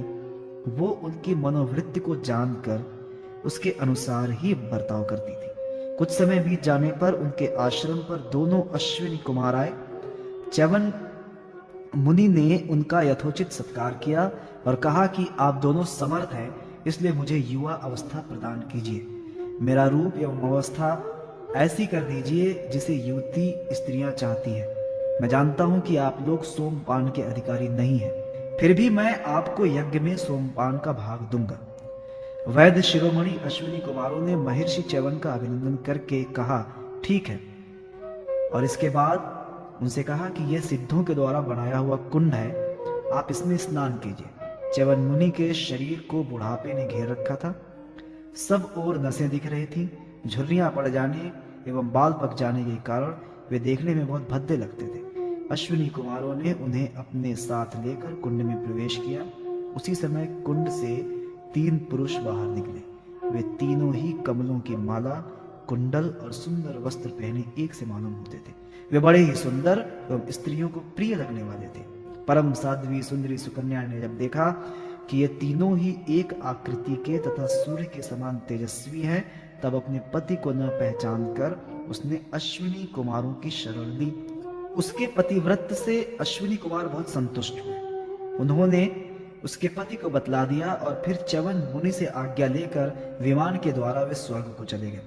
कुछ समय के बाद यज्ञ करने की इच्छा से राजा शरयाती च्यवन मुनि के आश्रम पर आए। वहां उन्होंने देखा कि उनकी कन्या सुकन्या के पास एक सूर्य के समान तेजस्वी पुरुष बैठा हुआ है। सुकन्या ने उनके चरणों की वंदना की। शरयाती ने उसे आशीर्वाद नहीं दिया और कुछ अप्रसन्न से होकर बोले, दुष्टे, ये तूने क्या किया? क्या तूने सबकी वंदनीय च्यवन मुनि को धोखा दे दिया? अवश्य ही तूने उनको बूढ़ा और अपने काम का न समझकर छोड़ दिया, और अब तू इस राह चलते जार पुरुष की सेवा कर रही है। तेरा जन्म तो बड़े ऊंचे कुल में हुआ था, ये उल्टी बुद्धि तुझे कैसे प्राप्त हुई? तेरा ये व्यवहार तो कुल में कलंक लगाने वाला है। अरे राम राम, तू निर्लज्ज होकर जार पुरुष की सेवा कर रही है और इस प्रकार अपने पिता और पति दोनों के वंश को घोर नरक में ले जा रही है। राजा शर्याती के इस प्रकार कहने पर पवित्र मुस्कान वाली सुकन्या ने मुस्कुराकर कहा, पिताजी, ये आपके जामाता स्वयं भृगुनंदन महर्षि च्यवन ही हैं। इसके बाद उसने अपने पिता से महर्षि च्यवन के यौवन और सौंदर्य की प्राप्ति का सारा वृत्तांत कह सुनाया। वो सब सुनकर राजा शर्याती अत्यंत विस्मित हुए। उन्होंने बड़े प्रेम से अपनी पुत्री को गले लगा लिया। महर्षि च्यवन ने वीर शर्याती से सोमयज्ञ का अनुष्ठान करवाया और सोमपान के अधिकारी न होने पर भी अपने प्रभाव से अश्विनी कुमारों को सोमपान कराया। इंद्र बहुत जल्दी क्रोध कर बैठे, इसलिए उनसे यह सहा न गया। उन्होंने चिढ़कर शर्याती को मारने के लिए वज्र उठाया। महर्षि च्यवन ने वज्र के साथ उनके हाथ को वही स्तंभित कर दिया। तब सब देवताओं ने अश्विनी कुमारों को सोम का भाग देना स्वीकार कर लिया। उन लोगों ने वैद्य होने के कारण पहले अश्विनी कुमारों का सोमपान से बहिष्कार कर रखा था। परीक्षित, शर्याती के 3 पुत्र थे, उत्तान बरही, आनर्त और भूर्य शेर। आनर्त से रेवत हुए। महाराज, रेवत ने समुद्र के भीतर कुश स्थली नाम की एक नगरी बसाई थी। उसी में रहकर वे आनर्त आदि देशों का राज्य करते थे। उनके 100 श्रेष्ठ पुत्र थे, जिनमें सबसे बड़े थे ककुदनी। ककुदनी अपनी कन्या रेवती को लेकर उसके साथ वर पूछने के उद्देश्य से ब्रह्मा जी के पास गए। उस समय ब्रह्मलोक का रास्ता ऐसे लोगों के लिए बेरोक टोक था। ब्रह्मलोक में गाने बजाने की धूम मची हुई थी। बातचीत के लिए अवसर न मिलने के कारण वे कुछ क्षण वहीं ठहर गए। उत्सव के अंत में ब्रह्मा जी को नमस्कार करके उन्होंने अपना अभिप्राय निवेदन किया। उनकी बात सुनकर भगवान ब्रह्मा जी ने हंसकर उनसे कहा, महाराज, तुमने अपने मन में जिन लोगों के विषय में सोच रखा था वे सब तो काल के गाल में चले गए। अब उनके पुत्र, पौत्र अथवा नातियों की तो बात ही क्या है, गोत्रों के नाम ही नहीं सुनाई पड़ते। इस बीच में 27 चतुर्युगी का समय बीत चुका है। इसलिए तुम जाओ। इस समय भगवान नारायण के अंशावतार महाबली बलदेव जी पृथ्वी पर विद्यमान है। राजन, उन्हीं नवरत्न को ये कन्या रत्न तुम समर्पित कर दो, जिसके नाम, लीला आदि का श्रवण कीर्तन बड़ा ही पवित्र है। वे ही प्राणियों के जीवन सर्वस्व भगवान पृथ्वी का भार उतारने के लिए अपने अंश से अवतीर्ण हुए हैं। राजा कुकुदनी ने ब्रह्मा जी का यह आदेश प्राप्त करके उनके चरणों की वंदना की और अपने नगर में चले आए। उनके वंशजों ने यक्षों के भय से यह नगरी छोड़ दी थी और जहां तहां यूं ही निवास कर रहे थे। राजा कुकुदनी ने अपने सर्वांग सुंदरी पुत्री परम बलशाली बलराम जी को सौंप दी और स्वयं तपस्या करने के लिए भगवान नर नारायण के आश्रम बद्रीवन की ओर चल दिए। चौथा अध्याय, नाभाग और अम्बरीश की कथा। श्री सुखदेव जी कहते हैं, परीक्षित, मनुपुत्र नभग का पुत्र था नाभाग। जब वो दीर्घ काल तक ब्रह्मचर्य का पालन करके लौटा, तब बड़े भाइयों ने अपने से छोटे किंतु विद्वान भाई के हिस्से में केवल पिता को ही दिया। संपत्ति तो उन्होंने पहले ही आपस में बांट ली थी। उसने अपने भाइयों से पूछा, भाइयों आप लोगों ने मुझे हिस्से में क्या दिया है? तब उन्होंने उत्तर दिया कि तुम्हारे हिस्से में पिताजी को हम तुम्हें देते हैं। उसने अपने पिताजी से जाकर कहा, पिताजी मेरे बड़े भाइयों ने हिस्से में मेरे लिए आपको ही दिया है। पिता ने कहा, बेटा उनकी बात न मानो। देखो ये बड़े बुद्धिमान अंगिरस गोत्र के ब्राह्मण इस समय एक बहुत बड़ा यज्ञ कर रहे हैं, परंतु मेरे विद्वान पुत्र वे प्रत्येक छठे दिन अपने कर्म में भूल कर बैठते। तुम उन महात्माओं के पास जाकर उन्हें वैश्वदेव संबंधी 2 सूक्त बतला दो। जब वे स्वर्ग जाने लगेंगे तब यज्ञ से बचा हुआ सारा धन तुम्हें ही दे देंगे, इसलिए अब तुम उन्हीं के पास चले जाओ। उसने अपने पिता की आज्ञा अनुसार वैसा ही किया। उन अंगिरस गोत्री ब्राह्मणों ने भी यज्ञ का बचा हुआ धन उसे दे दिया और वे स्वर्ग में चले गए। जब नाभाग उस धन को लेने लगा तब उत्तर दिशा से एक काले रंग का पुरुष आया। उसने कहा, इस यज्ञ भूमि में जो कुछ बचा हुआ है वो सब धन मेरा है। नाभाग ने कहा, ऋषियों ने यह धन मुझे दिया है इसलिए मेरा है। इस पर उस पुरुष ने कहा, हमारे विवाद के विषय में तुम्हारे पिता से ही प्रश्न किया जाए। तब नाभाग ने जाकर पिता से पूछा। पिता ने कहा, एक बार दक्ष प्रजापति के यज्ञ में ऋषि लोग ये निश्चय कर चुके हैं कि यज्ञ भूमि में जो कुछ बचा रहता है वो सब रुद्रदेव का हिस्सा है, इसलिए वो धन तो महादेव जी को ही मिलना चाहिए। नाभाग ने जाकर उन काले रंग के पुरुष रुद्र भगवान को प्रणाम किया और कहा कि प्रभु, यज्ञ भूमि की सभी वस्तुएं आपकी हैं, मेरे पिता ने ऐसा कहा है। भगवान मुझसे अपराध हुआ है, मैं सिर झुकाकर आपसे क्षमा मांगता हूं। तब भगवान रुद्र ने कहा, तुम्हारे पिता ने धर्म के अनुकूल निर्णय दिया है और तुमने भी मुझसे सत्य ही कहा है। तुम वेदों का अर्थ तो पहले से ही जानते हो, अब मैं तुम्हें सनातन ब्रह्म तत्व का ज्ञान देता हूं। यहाँ यज्ञ में बचा हुआ मेरा जो अंश है ये धन भी मैं तुम्हें ही दे रहा हूं, तुम इसे स्वीकार करो। इतना कहकर सत्य प्रेमी भगवान रुद्र अंतर्ध्यान हो गए। जो मनुष्य प्रातः और सायंकाल एकाग्रचित से इस आख्यान का स्मरण करता है वो प्रतिभाशाली और वेदज्ञ तो होता ही है, साथ ही अपने स्वरूप को भी जान लेता है। नाभाग के पुत्र हुए अम्बरीश, वे भगवान के बड़े प्रेमी और उदार धर्मात्मा थे। जो ब्रह्म शाप कभी नहीं रोका जा सका वो भी अम्बरीश का स्पर्श न कर सका। राजा परीक्षित ने पूछा, भगवान मैं परम ज्ञानी राजश्री अम्बरीश का चरित्र सुनना चाहता हूं। ब्राह्मण ने क्रोधित होकर उन्हें ऐसा दंड दिया जो किसी प्रकार टाला नहीं जा सकता, परंतु वो भी उनका कुछ नहीं बिगाड़ सका। श्री सुखदेव जी ने कहा, परीक्षित अम्बरीश बड़े भाग्यवान थे। पृथ्वी के 7 द्वीप, अचल संपत्ति और अतुलनीय ऐश्वर्य उनको प्राप्त था। यद्यपि ये सब साधारण मनुष्यों के लिए अत्यंत दुर्लभ वस्तुएं हैं, फिर भी वे इन्हें स्वप्न तुल्य समझते थे, क्योंकि वे जानते थे कि जिस धन वैभव के लोभ में पड़कर मनुष्य घोर नरक में जाता है वो केवल 4 दिन की चांदनी है, उसका दीपक तो बुझा बुझाया है। भगवान श्री कृष्ण में और उनके प्रेमी साधुओं में उनका परम प्रेम था। उस प्रेम के प्राप्त हो जाने पर तो ये सारा विश्व और इसकी समस्त संपत्तियां मिट्टी के ढेले के समान जान पड़ती हैं। उन्होंने अपने मन को श्री कृष्ण चंद्र के चरणारविंद युगल में, वाणी को भगवत गुणानुवर्णन में, हाथों के श्री हरि मंदिर के मार्जन सेवन में और अपने कानों को भगवान अच्युत की मंगलमयी कथा के श्रवण में लगा रखा। उन्होंने अपने नेत्र मुकुंद मूर्ति एवं मंदिरों के दर्शनों में, अंग संग भगवत भक्तों के शरीर स्पर्श में, नासिका उनके चरण कमलों पर चढ़ी श्रीमती तुलसी के दिव्य गंध में और रसना जिह्वा को भगवान के प्रति अर्पित नैवेद्य प्रसाद में संलग्न कर दिया था। अम्बरीश के पैर भगवान के क्षेत्र आदि की पैदल यात्रा करने में लगे रहते और वे सिर से भगवान श्री कृष्ण के चरण कमलों की वंदना किया करते थे। राजा अम्बरीश ने माला, चंदन आदि भोग सामग्री को भगवान की सेवा में अर्पित कर दिया था, भोगने की इच्छा से नहीं बल्कि इसलिए कि इससे वो भगवत प्रेम प्राप्त हो जो पवित्र कीर्ति भगवान के निज जनों में ही निवास करता है। इस प्रकार उन्होंने अपने सारे कर्म यज्ञ पुरुष इंद्रियातीत भगवान के प्रति उन्हें सर्वात्मा एवं सर्व स्वरूप समझकर समर्पित कर दिए थे और भगवत भक्त ब्राह्मणों की आज्ञा के अनुसार वे इस पृथ्वी का शासन करते थे। उन्होंने धनु नाम के निर्जल देश में सरस्वती नदी के प्रवाह के सामने वशिष्ठ, असित, गौतम और भिन्न भिन्न आचार्यों द्वारा महान ऐश्वर्य के कारण सर्वांग परिपूर्ण तथा बड़ी बड़ी दक्षिणा वाले अनेकों अश्वमेघ यज्ञ करके यज्ञाधिपति भगवान की आराधना की थी।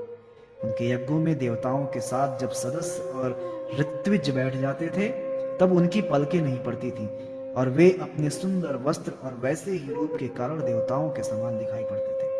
उनकी प्रजा महात्माओं के द्वारा गाए हुए भगवान के उत्तम चरित्रों का किसी समय बड़े प्रेम से श्रवण करती और किसी समय उनका गान किया करती थी। इस प्रकार उनके राज्य के मनुष्य देवताओं के अत्यंत प्यारे स्वर्ग की भी इच्छा नहीं करते। वे अपने हृदय में अनंत प्रेम का दान करने वाले श्री हरि का नित्य निरंतर दर्शन करते रहते थे, इसलिए उन लोगों को वो भोग सामग्री भी हर्षित नहीं कर पाती थी जो बड़े बड़े सिद्धों को भी दुर्लभ है। वे वस्तुएं उनके आत्मानंद के सामने अत्यंत तुच्छ और तिरस्कृत थी। राजा अम्बरीश इस प्रकार तपस्या से युक्त भक्ति योग और प्रजापालन स्वरूप स्वधर्म के द्वारा भगवान को प्रसन्न करने लगे और धीरे धीरे उन्होंने सब प्रकार की आसक्तियों का परित्याग कर दिया। घर, स्त्री, पुरुष, भाई बंधु, बड़े बड़े हाथी, रथ, घोड़े एवं पैदलों की चतुरंगिनी सेना, अक्षय रत्न, आभूषण और आयुध आदि समस्त वस्तुएं तथा कभी समाप्त न होने वाले कोशों के संबंध में उनका ऐसा दृढ़ निश्चय था कि वे सब के सब असत्य हैं। उनकी अनन्य प्रेममयी भक्ति से प्रसन्न होकर भगवान ने उनकी रक्षा के लिए सुदर्शन चक्र को नियुक्त कर दिया था, जो विरोधियों को भयभीत करने वाला एवं भगवत भक्तों की रक्षा करने वाला है। राजा अम्बरीश की पत्नी भी उन्हीं के समान धर्मशील, संसार से विरक्त एवं भक्ति परायण थी। एक बार उन्होंने अपनी पत्नी के साथ भगवान श्री कृष्ण की आराधना करने के लिए 1 वर्ष तक द्वादशी प्रधान एकादशी व्रत करने का नियम ग्रहण किया। व्रत की समाप्ति होने पर कार्तिक महीने में उन्होंने 3 रात का उपवास किया और एक दिन यमुना जी में स्नान करके मधुवन में भगवान श्री कृष्ण की पूजा की। उन्होंने महाभिषेक की विधि से सब प्रकार सामग्री और संपत्ति द्वारा भगवान का अभिषेक किया और हृदय से तन्मय होकर वस्त्र, आभूषण, चंदन, माला एवं अर्घ आदि के द्वारा उनकी पूजा की। यद्यपि महाभाग्यवान ब्राह्मणों को इस पूजा की कोई आवश्यकता नहीं थी, स्वयं ही उनकी सारी कामनाएं पूर्ण हो चुकी थी, वे सिद्ध थे। तथापि राजा अम्बरीश ने भक्ति भाव से उनका पूजन किया। तत्पश्चात पहले ब्राह्मणों को स्वादिष्ट और अत्यंत गुणकारी भोजन कराकर उन लोगों के घर 60 करोड़ गौएं सुसज्जित करके भेज दी। उन गौओं के सींग स्वर्ण से और खुर चांदी से मढ़े हुए थे। सुंदर सुंदर वस्त्र उन्हें ओढ़ा दिए गए थे। वे गौएं बड़ी सुशील, छोटी अवस्था की, देखने में सुंदर, बछड़े वाली और खूब दूध देने वाली थी। उनके साथ दूहने की उपयुक्त सामग्री भी उन्होंने भिजवा दी थी। जब ब्राह्मणों को सब कुछ मिल चुका तब राजा ने उन लोगों से आज्ञा लेकर व्रत का पालन करने की तैयारी की। उसी समय शाप और वरदान देने में समर्थ स्वयं दुर्वासा जी भी उनके यहाँ अतिथि के रूप में पधारे। राजा अम्बरीश उन्हें देखते ही उठकर खड़े हो गए, आसन लेकर बैठाया और विविध सामग्रियों से अतिथि के रूप में आए हुए दुर्वासा जी की पूजा की। उनके चरणों में प्रणाम करके अम्बरीश ने भोजन के लिए प्रार्थना की। दुर्वासा जी ने अम्बरीश की प्रार्थना स्वीकार कर ली और इसके बाद आवश्यक कर्मों से निवृत्त होने के लिए वे नदी तट पर चले गए। वे ब्रह्म का ध्यान करते हुए यमुना के पवित्र जल में स्नान करने लगे। इधर द्वादशी केवल घड़ी भर शेष रह गई थी। धर्मज्ञ अम्बरीश ने धर्म संकट में पड़कर ब्राह्मणों के साथ परामर्श किया। उन्होंने कहा, ब्राह्मण देवताओं, ब्राह्मणों को बिना भोजन कराए स्वयं खा लेना और द्वादशी रहते पारण न करना दोनों ही दोष है। इसलिए इस समय जैसा करने में मेरी भलाई हो और मुझे पाप न लगे ऐसा काम करना चाहिए। तब ब्राह्मणों के साथ विचार करके उन्होंने कहा, ब्राह्मणों, श्रुतियों में ऐसा कहा गया है कि जल पी लेना भोजन करना भी है, नहीं भी करना है। इसलिए इस समय केवल जल से पारण किए लेता हूं। ऐसा निश्चय करके मनी मन भगवान का चिंतन करते हुए राजश्री अम्बरीश ने जल पी लिया और परीक्षित वे केवल दुर्वासा जी के आने की बाट देखने लगे। दुर्वासा जी आवश्यक कर्मों से निवृत्त होकर यमुना तट से लौट आए। जब राजा ने आगे बढ़कर उनका अभिनंदन किया तब उन्होंने अनुमान से ही समझ लिया कि राजा ने पारण कर लिया है। उस समय दुर्वासा जी बहुत भूखे थे, इसलिए ये जानकर कि राजा ने पारण कर लिया है वे क्रोध से थर थर कांपने लगे। भौहों के चढ़ जाने से उनका मुंह विकट हो गया। उन्होंने हाथ जोड़कर खड़े अम्बरीश से डांट कर कहा, अहो देखो तो सही ये कितना क्रूर है, ये धन के मद में मतवाला हो रहा है। भगवान की भक्ति तो इससे छू तक नहीं गई है और ये अपने को बड़ा समर्थ मानता है। आज इसने धर्म का उल्लंघन करके बड़ा अन्याय किया है। देखो मैं इसका अतिथि होकर आया हूं। इसने अतिथि सत्कार करने के लिए मुझे निमंत्रण भी दिया, किंतु फिर भी मुझे खिलाए बिना ही खा लिया। अच्छा देख, तुझे अभी इसका फल चखाता हूं। यूं कहते कहते वे क्रोध से जल उठे। उन्होंने अपनी एक जटा उखाड़ी और उससे अम्बरीश को मार डालने के लिए एक कृत्या उत्पन्न की। वो प्रलय काल की आग के समान दहक रही थी। वह आग के समान जलती हुई हाथ में तलवार लेकर राजा अम्बरीश पर टूट पड़ी। उस समय उसके पैरों की धमक से पृथ्वी कांप रही थी, परंतु राजा अम्बरीश उसे देखकर तनिक भी विचलित नहीं हुए। वे एक पग भी नहीं हटे, ज्यों के त्यों खड़े रहे। परम पुरुष परमात्मा ने अपने सेवक की रक्षा के लिए पहले से ही सुदर्शन चक्र का नियुक्त कर रखा था। जैसे आग क्रोध से गुर्राते हुए सांप को भस्म कर देती है, वैसे ही चक्र ने दुर्वासा जी की कृत्या को जलाकर राख का ढेर कर दिया। जब दुर्वासा जी ने देखा कि मेरी बनाई हुई कृत्या तो जल रही है और चक्र मेरी ओर आ रहा है, तब वे भयभीत हो अपने प्राण बचाने के लिए जी छोड़कर एकाएक भाग निकले।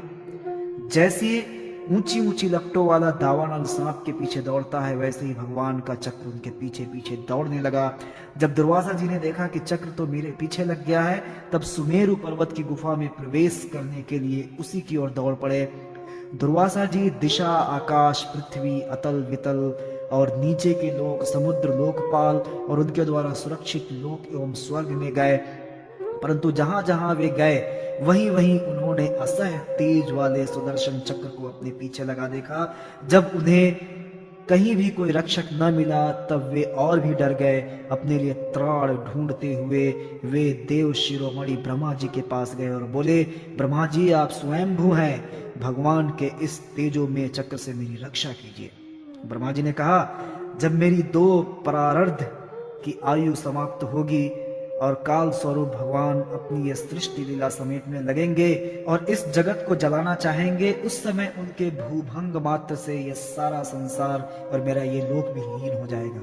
मैं शंकर जी, दक्ष भृगु आदि प्रजापति, भूतेश्वर, देवेश्वर आदि सब जिनके बनाए नियमों से बंधे हैं तथा जिनकी आज्ञा शिरोधार्य करके हम लोग संसार का हित करते हैं, उनके भक्त के द्रोही को बचाने के लिए हम समर्थ नहीं हैं।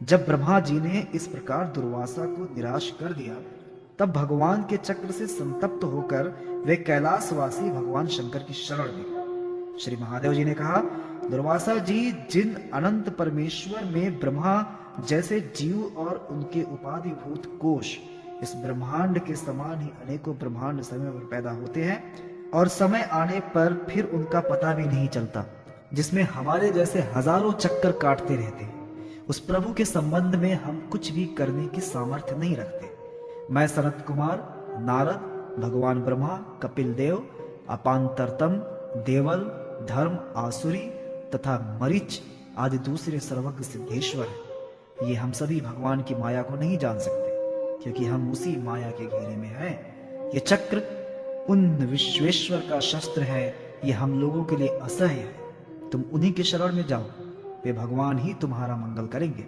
वहां से भी निराश होकर दुर्वासा भगवान के परमधाम बैकुंठ में गए। लक्ष्मीपति भगवान लक्ष्मी के साथ वहीं निवास करते हैं। दुर्वासा जी भगवान के चक्र की आग से जल रहे थे।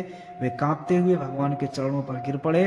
उन्होंने कहा, हे अच्युत, हे अनंत, आप संतों के एकमात्र वांछनीय है। प्रभु विश्व के जीवन दाता, मैं अपराधी हूँ, आप मेरी रक्षा कीजिए। आपका परम प्रभाव न जानने के कारण ही मैंने आपके प्यारे भक्त का अपराध किया है।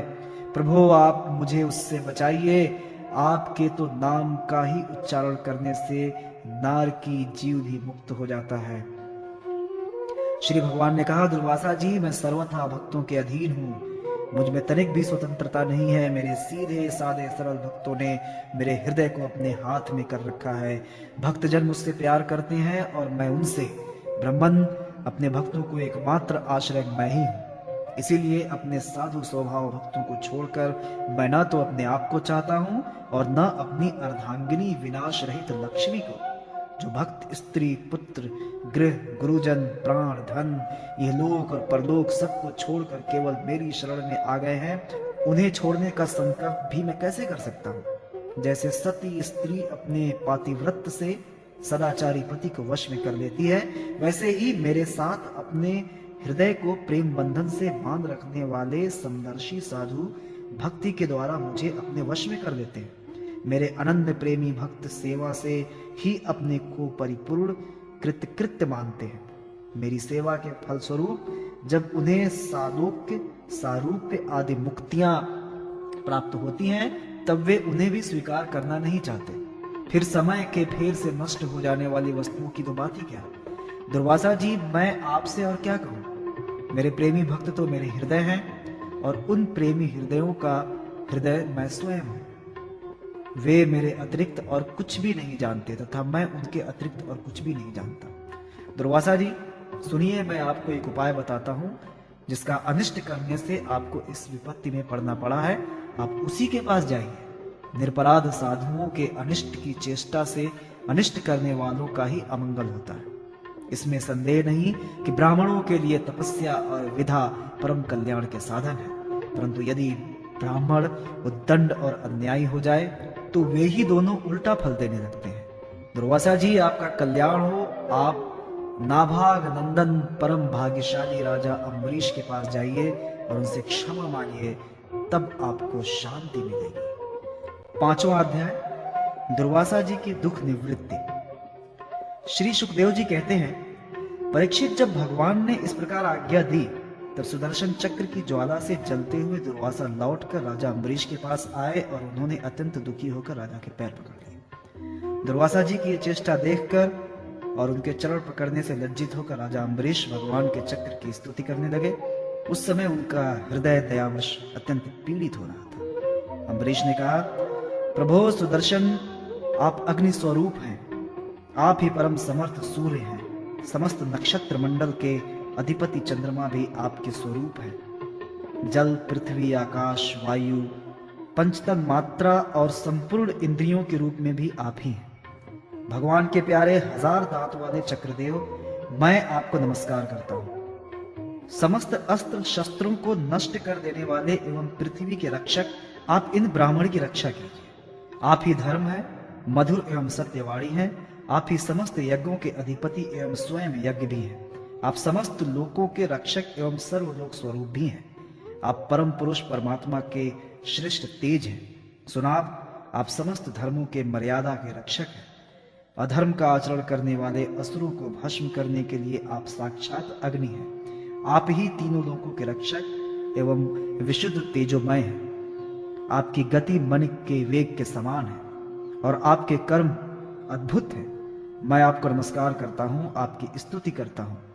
वेदवाणी के आधीश्वर, आपके धर्म में तेज से अंधकार का नाश होता है और सूर्य आदि महापुरुषों के प्रकाश की रक्षा होती है। आपकी महिमा का पार पाना अत्यंत कठिन है। ऊंचे नीचे और छोटे बड़े के भेदभाव से युक्त यह समस्त कार्य कारणात्मक संसार आपका ही स्वरूप है। सुदर्शन चक्र, आप पर कोई विजय प्राप्त नहीं कर सकता। जिस समय निरंजन भगवान आपको चलाते हैं और आप दैत्य एवं दानवों की सेना में प्रवेश करते हैं, उस समय युद्ध भूमि में उनकी भुजा, उदर, जंघा, चरण और गर्दन आदि निरंतर काटते हुए आप अत्यंत शोभायमान होते हैं। विश्व के रक्षक, आप रणभूमि में सबका प्रहार सह लेते हैं। आपका कोई कुछ नहीं बिगाड़ सकता। गदाधारी भगवान ने दुष्टों के नाश के लिए ही आपको नियुक्त किया है। आप कृपा करके हमारे कुल के भाग्योदय के लिए दुर्वासा जी का कल्याण कीजिए। हमारे ऊपर यह आपका महान अनुग्रह होगा। यदि मैंने कुछ भी दान किया हो, यज्ञ किया हो अथवा अपने धर्म का पालन किया हो, यदि हमारे वंश के लोग ब्राह्मणों को ही अपना आराध्य देव समझते रहे हों, तो दुर्वासा जी की जलन मिट जाए। भगवान समस्त गुणों के एकमात्र आश्रय हैं। यदि मैंने समस्त प्राणियों की आत्मा के रूप में उन्हें देखा हो और वे मुझ पर प्रसन्न हो, तो दुर्वासा जी के हृदय की सारी जलन मिट जाए। श्री सुखदेव जी कहते हैं, जब राजा अम्बरीश ने दुर्वासा जी को सब ओर से जलाने वाले भगवान के सुदर्शन चक्र की इस प्रकार स्तुति की, तब उनकी प्रार्थना से चक्र शांत हो गया। जब दुर्वासा चक्र की आग से मुक्त हो गए और उनका चित्त स्वस्थ हो गया, तब वे राजा अम्बरीश के अनेकानेक उत्तम आशीर्वाद देते हुए उनकी प्रशंसा करने लगे। दुर्वासा जी ने कहा, धन्य है, आज मैंने भगवान के प्रेमी भक्तों का महत्व देखा। राजन, मैंने आपका अपराध किया, फिर भी आप मेरे लिए मंगल कामना ही कर रहे हैं। जिन्होंने भक्त वत्सल भगवान श्री हरि के चरण कमलों को दृढ़ प्रेम भाव से पकड़ लिया है, उन साधु पुरुषों के लिए कौन सा कार्य कठिन है। जिनका हृदय उदार है, वे महात्मा भला किस वस्तु का परित्याग नहीं कर सकते। जिनके मंगलमय नामों के श्रवण मात्र से जीव निर्मल हो जाता है, उन्हीं तीर्थपाद भगवान के चरण कमलों के जो दास हैं, उनके लिए कौन सा कर्तव्य शेष रह जाता है। महाराज अम्बरीश, आपका हृदय करुणा भाव से परिपूर्ण है। आपने मेरे ऊपर महान अनुग्रह किया। अहो, आपने मेरे अपराध को भुलाकर मेरे प्राणों की रक्षा की है। परीक्षित, जब से दुर्वासा जी भागे थे, तब से अब तक राजा अम्बरीश ने भोजन नहीं किया था। वे उनके लौटने की बाट देख रहे थे। अब उन्होंने दुर्वासा जी के चरण पकड़ लिए और उन्हें प्रसन्न करके विधि पूर्वक भोजन कराया। राजा अम्बरीश बड़े आदर से अतिथि के योग्य सब प्रकार की भोजन सामग्री ले आए। दुर्वासा जी भोजन करके तृप्त हो गए। अब उन्होंने आदर से कहा, राजन, अब आप भी भोजन कीजिए। अम्बरीश, आप भगवान के परम प्रेमी भक्त हैं। आपके दर्शन, स्पर्श, बातचीत और मन को भगवान की ओर प्रवृत्त करने वाले आतिथ्य से मैं अत्यंत प्रसन्न और अनुग्रहित हुआ। स्वर्ग की देवांगनाएं बार बार आपके इस उज्जवल चरित्र का गान करेंगी। ये पृथ्वी भी आपकी परम पुण्यमयी कीर्ति का संकीर्तन करती रहेगी। श्री सुखदेव जी कहते हैं, दुर्वासा जी ने बहुत ही संतुष्ट होकर राजा अम्बरीश के गुणों की प्रशंसा की और उसके बाद उनसे अनुमति लेकर आकाश मार्ग से उस ब्रह्मलोक की यात्रा की, जो केवल निष्काम कर्म से ही प्राप्त होता है। परीक्षित, जब सुदर्शन चक्र से भयभीत होकर दुर्वासा जी भागे थे, तब से लेकर उनके लौटने तक 1 वर्ष का समय बीत गया। इतने दिनों तक राजा अम्बरीश उनके दर्शन की आकांक्षा से केवल जल पी के रह रहे थे। जब दुर्वासा जी चले गए, तब उनके भोजन से बचे हुए अत्यंत पवित्र अन्न का उन्होंने भोजन किया। अपने कारण दुर्वासा जी का दुख में पड़ना और फिर अपनी ही प्रार्थना से उनका छूटना, इन दोनों बातों का उन्होंने अपने द्वारा होने पर भी भगवान की ही महिमा समझा। राजा अम्बरीश में ऐसे ऐसे अनेकों गुण थे। अपने समस्त कर्मों के द्वारा वे परम ब्रह्म परमात्मा श्री भगवान की भक्ति भाव की अभिवृद्धि करते रहते थे। उस भक्ति के प्रभाव से उन्होंने ब्रह्म लोक तक के समस्त भोगों को नरक के समान समझा। तदंतर राजा अम्बरीश ने अपने ही समान भक्त पुत्रों पर राज्य का भार छोड़ दिया और स्वयं वे वन में चले गए। वहां वे बड़ी धीरता के साथ आत्मस्वरूप भगवान में अपना मन लगाकर गुणों के प्रवाह रूप संसार से मुक्त हो गए। परीक्षित, महाराज अम्बरीश का ये परम पवित्र आख्यान है। जो इसका संकीर्तन और स्मरण करता है, वो भगवान का भक्त हो जाता है। 6वां अध्याय, इक्ष्वाकु के वंश का वर्णन, बांधाता और सौभरी ऋषि की कथा। श्री सुखदेव जी कहते हैं, परीक्षित, अम्बरीश के 3 पुत्र थे, विरूप, केतुमान और शम्भ। विरूप से पृषदक्ष और उसका पुत्र रथितर हुआ। रथितर संतानहीन था। वंश परंपरा की रक्षा के लिए उसने अंगिरा ऋषि से प्रार्थना की। उन्होंने उसकी पत्नी से ब्रह्म तेज से संपन्न कई पुत्र उत्पन्न किए। यद्यपि ये सब रथितर की भार्या से उत्पन्न हुए थे, इसलिए इनका गोत्र वही होना चाहिए था जो रथितर का था। फिर भी वे अंगिरा रस ही कहलाए। यही रथितर वंशियों के प्रवर, कुल में सर्वश्रेष्ठ पुरुष कहलाए, क्योंकि ये क्षत्रोपेत्र ब्राह्मण थे। क्षत्रिय और ब्राह्मण दोनों गोत्र से इनका संबंध था। परीक्षित, एक बार मनु जी के छींकने पर उनकी नासिका से इक्ष्वाकु नामक पुत्र उत्पन्न हुआ। इक्ष्वाकु के 100 पुत्र थे। उनमें सबसे बड़े 3 थे, वे कुक्ष, नीम और दंडक। परीक्षित, उनसे छोटे 25 पुत्र आर्यावर्त के पूर्व भाग के और 25 पश्चिम भाग के तथा उपर्युक्त 3 मध्यम भाग के अधिपति हुए। शेष 47 दक्षिण तथा अन्य प्रांतों के अधिपति हुए। एक बार राजा इक्ष्वाकु ने अष्टका श्राद्ध के समय अपने बड़े पुत्र को आज्ञा दी, विकुक्षे, शीघ्र ही जाकर श्राद्ध के योग्य पवित्र पशुओं का मांस लाओ। वीर विकुक्ष ने बहुत अच्छा कहकर वन की यात्रा की। वहां उसने श्राद्ध के योग बहुत से पशुओं का शिकार किया। वो थक तो गया ही था, भूख भी लगाई थी, इसलिए यह बात भूल गया कि श्राद्ध के लिए मारे हुए पशु को स्वयं नहीं खाना चाहिए। उसने एक खरगोश खा लिया। विकुक्ष ने बचा हुआ मांस लाकर अपने पिता को दिया। इक्ष्वाकु ने अब अपने गुरु से उसे प्रोक्षण करने के लिए कहा। तब गुरु ने बताया कि यह मांस तो दूषित एवं श्राद्ध के अयोग्य है। परीक्षित, गुरु जी के कहने पर राजा इक्ष्वाकु को अपने पुत्र की करतूत का पता चल गया। उन्होंने शास्त्रीय विधि का उल्लंघन करने वाले पुत्र को क्रोधवश अपने देश से निकाल दिया। तदंतर राजा इक्ष्वाकु ने अपने गुरुदेव वशिष्ठ के ज्ञान विषयक विषय की चर्चा की। फिर योग के द्वारा शरीर का परित्याग करके उन्होंने परम पद प्राप्त किया। पिता का देहांत हो जाने पर विकुक्षी अपनी राजधानी में लौट आया और इस पृथ्वी का शासन करने लगा। उसने बड़े बड़े यज्ञों से भगवान की आराधना की और संसार में शशाद के नाम से प्रसिद्ध हुआ।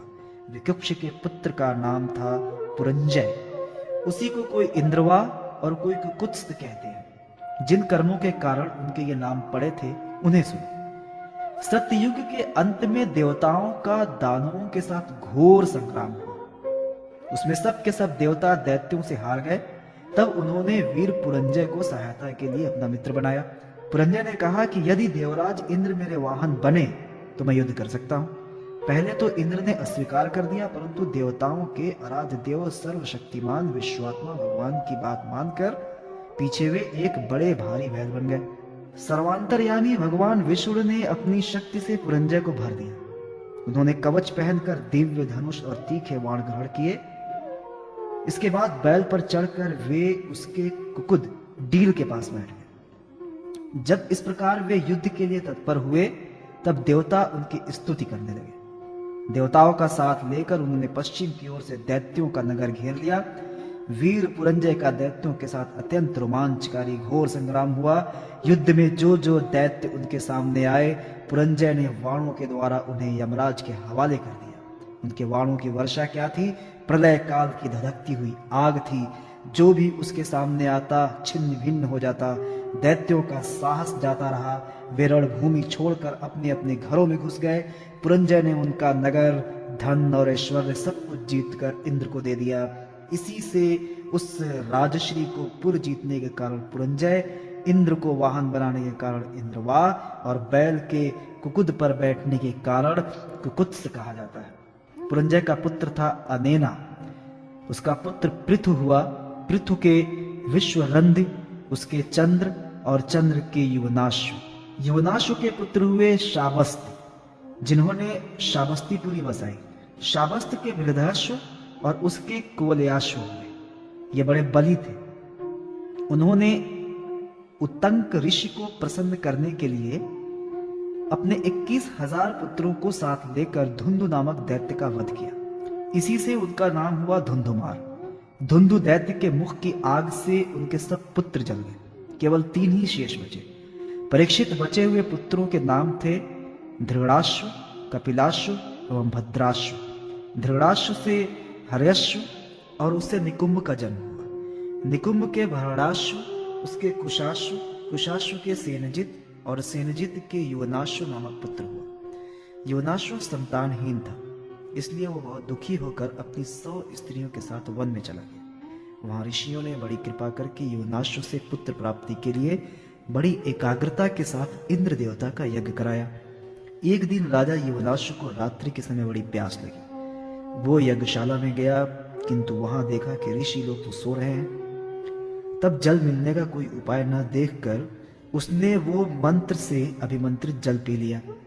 परीक्षित, जब प्रातः काल ऋषि लोग सोकर उठे और उन्होंने देखा कि कलश में तो जल ही नहीं है, तब उन लोगों ने पूछा कि ये किसका काम है? पुत्र उत्पन्न करने वाला जल किसने पी लिया? अंत में जब उन्हें ये मालूम हुआ कि भगवान की प्रेरणा से राजा युवनाश्व ने ही उस जल को पी लिया है, तो उन लोगों ने भगवान के चरणों में नमस्कार किया और कहा, धन्य है, भगवान का बल ही वास्तव में बल है। इसके साथ प्रसव का समय आने पर युवनाश्य की दाहिनी कोख फाड़कर उसके एक चक्रवर्ती पुत्र उत्पन्न हुआ। उसे रोते देखकर ऋषियों ने कहा, यह बालक दूध के लिए बहुत रो रहा है, अतः किसका दूध पिएगा? तब इंद्र ने कहा, मेरा पिएगा। मां धाता, बेटा तू रो मत। ये कहकर इंद्र ने अपनी तर्जनी उंगली उसके मुंह में डाल दी। ब्राह्मण और देवताओं के प्रसाद से उस बालक के पिता युवनाश्य की भी मृत्यु नहीं हुई, वो वहीं तपस्या करके मुक्त हो गया। परीक्षित, इंद्र ने उस बालक का नाम रखा त्रसदस्य, क्योंकि रावण और दस्यु उससे उद्विग्न और भयभीत रहते थे। युवनाश्य के पुत्र मानधाता चक्रवर्ती राजा हुए। भगवान के तेज से तेजस्वी होकर उन्होंने अकेले ही 7 द्वीप वाली पृथ्वी का शासन किया। वे यद्यपि आत्मज्ञानी थे, उन्हें कर्म कांड की कोई विशेष आवश्यकता नहीं थी, फिर भी उन्होंने बड़ी बड़ी दक्षिणा वाले यज्ञों से उस यज्ञ स्वरूप प्रभु की आराधना की, जो स्वयं प्रकाश, सर्वदेव स्वरूप, सर्वात्मा एवं इंद्रियातीत है। भगवान के अतिरिक्त और है ही क्या? यज्ञ की सामग्री, मंत्र, विधि विधान, यज्ञ, यजमान, ऋत्विज, धर्म, देश और काल, ये सब का सब भगवान का ही स्वरूप ही तो है। परीक्षित, जहां से सूर्य का उदय होता है और जहां से अस्त होते हैं, वो सारा का सारा भूभाग युवनाश्य के पुत्र मानधाता के ही अधिकार में था। राजा मानधाता की पत्नी शशबिंदु की पुत्री बिंदुमती थी। उसके गर्भ से उसके 3 पुत्र हुए, पुरुकुत्स, अम्बरीश, ये दूसरे अम्बरीश है, और योगी मुचुकुंद। उनकी 50 बहनें थी। उन 50 ने अकेले सौभरी ऋषि को पति के रूप में वर्ण किया। परम तपस्वी सौभरी जी एक बार यमुना जल में डुबकी लगाकर तपस्या कर रहे थे।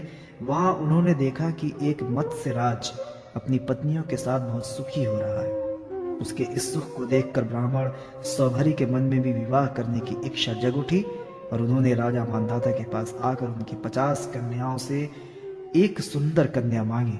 उन्होंने कहा, ब्राह्मण कन्या स्वयंवर में आपको चुन ले तो आप उसे ले लीजिए। सौभरी ऋषि राजा मानधाता का अभिप्राय समझ गए। उन्होंने सोचा कि राजा ने इसलिए मुझे ऐसा सूखा जवाब दिया कि अब मैं बूढ़ा हो गया, शरीर में झुर्रियां पड़ गई हैं, बाल पक गए हैं और सिर कांपने लगे हैं।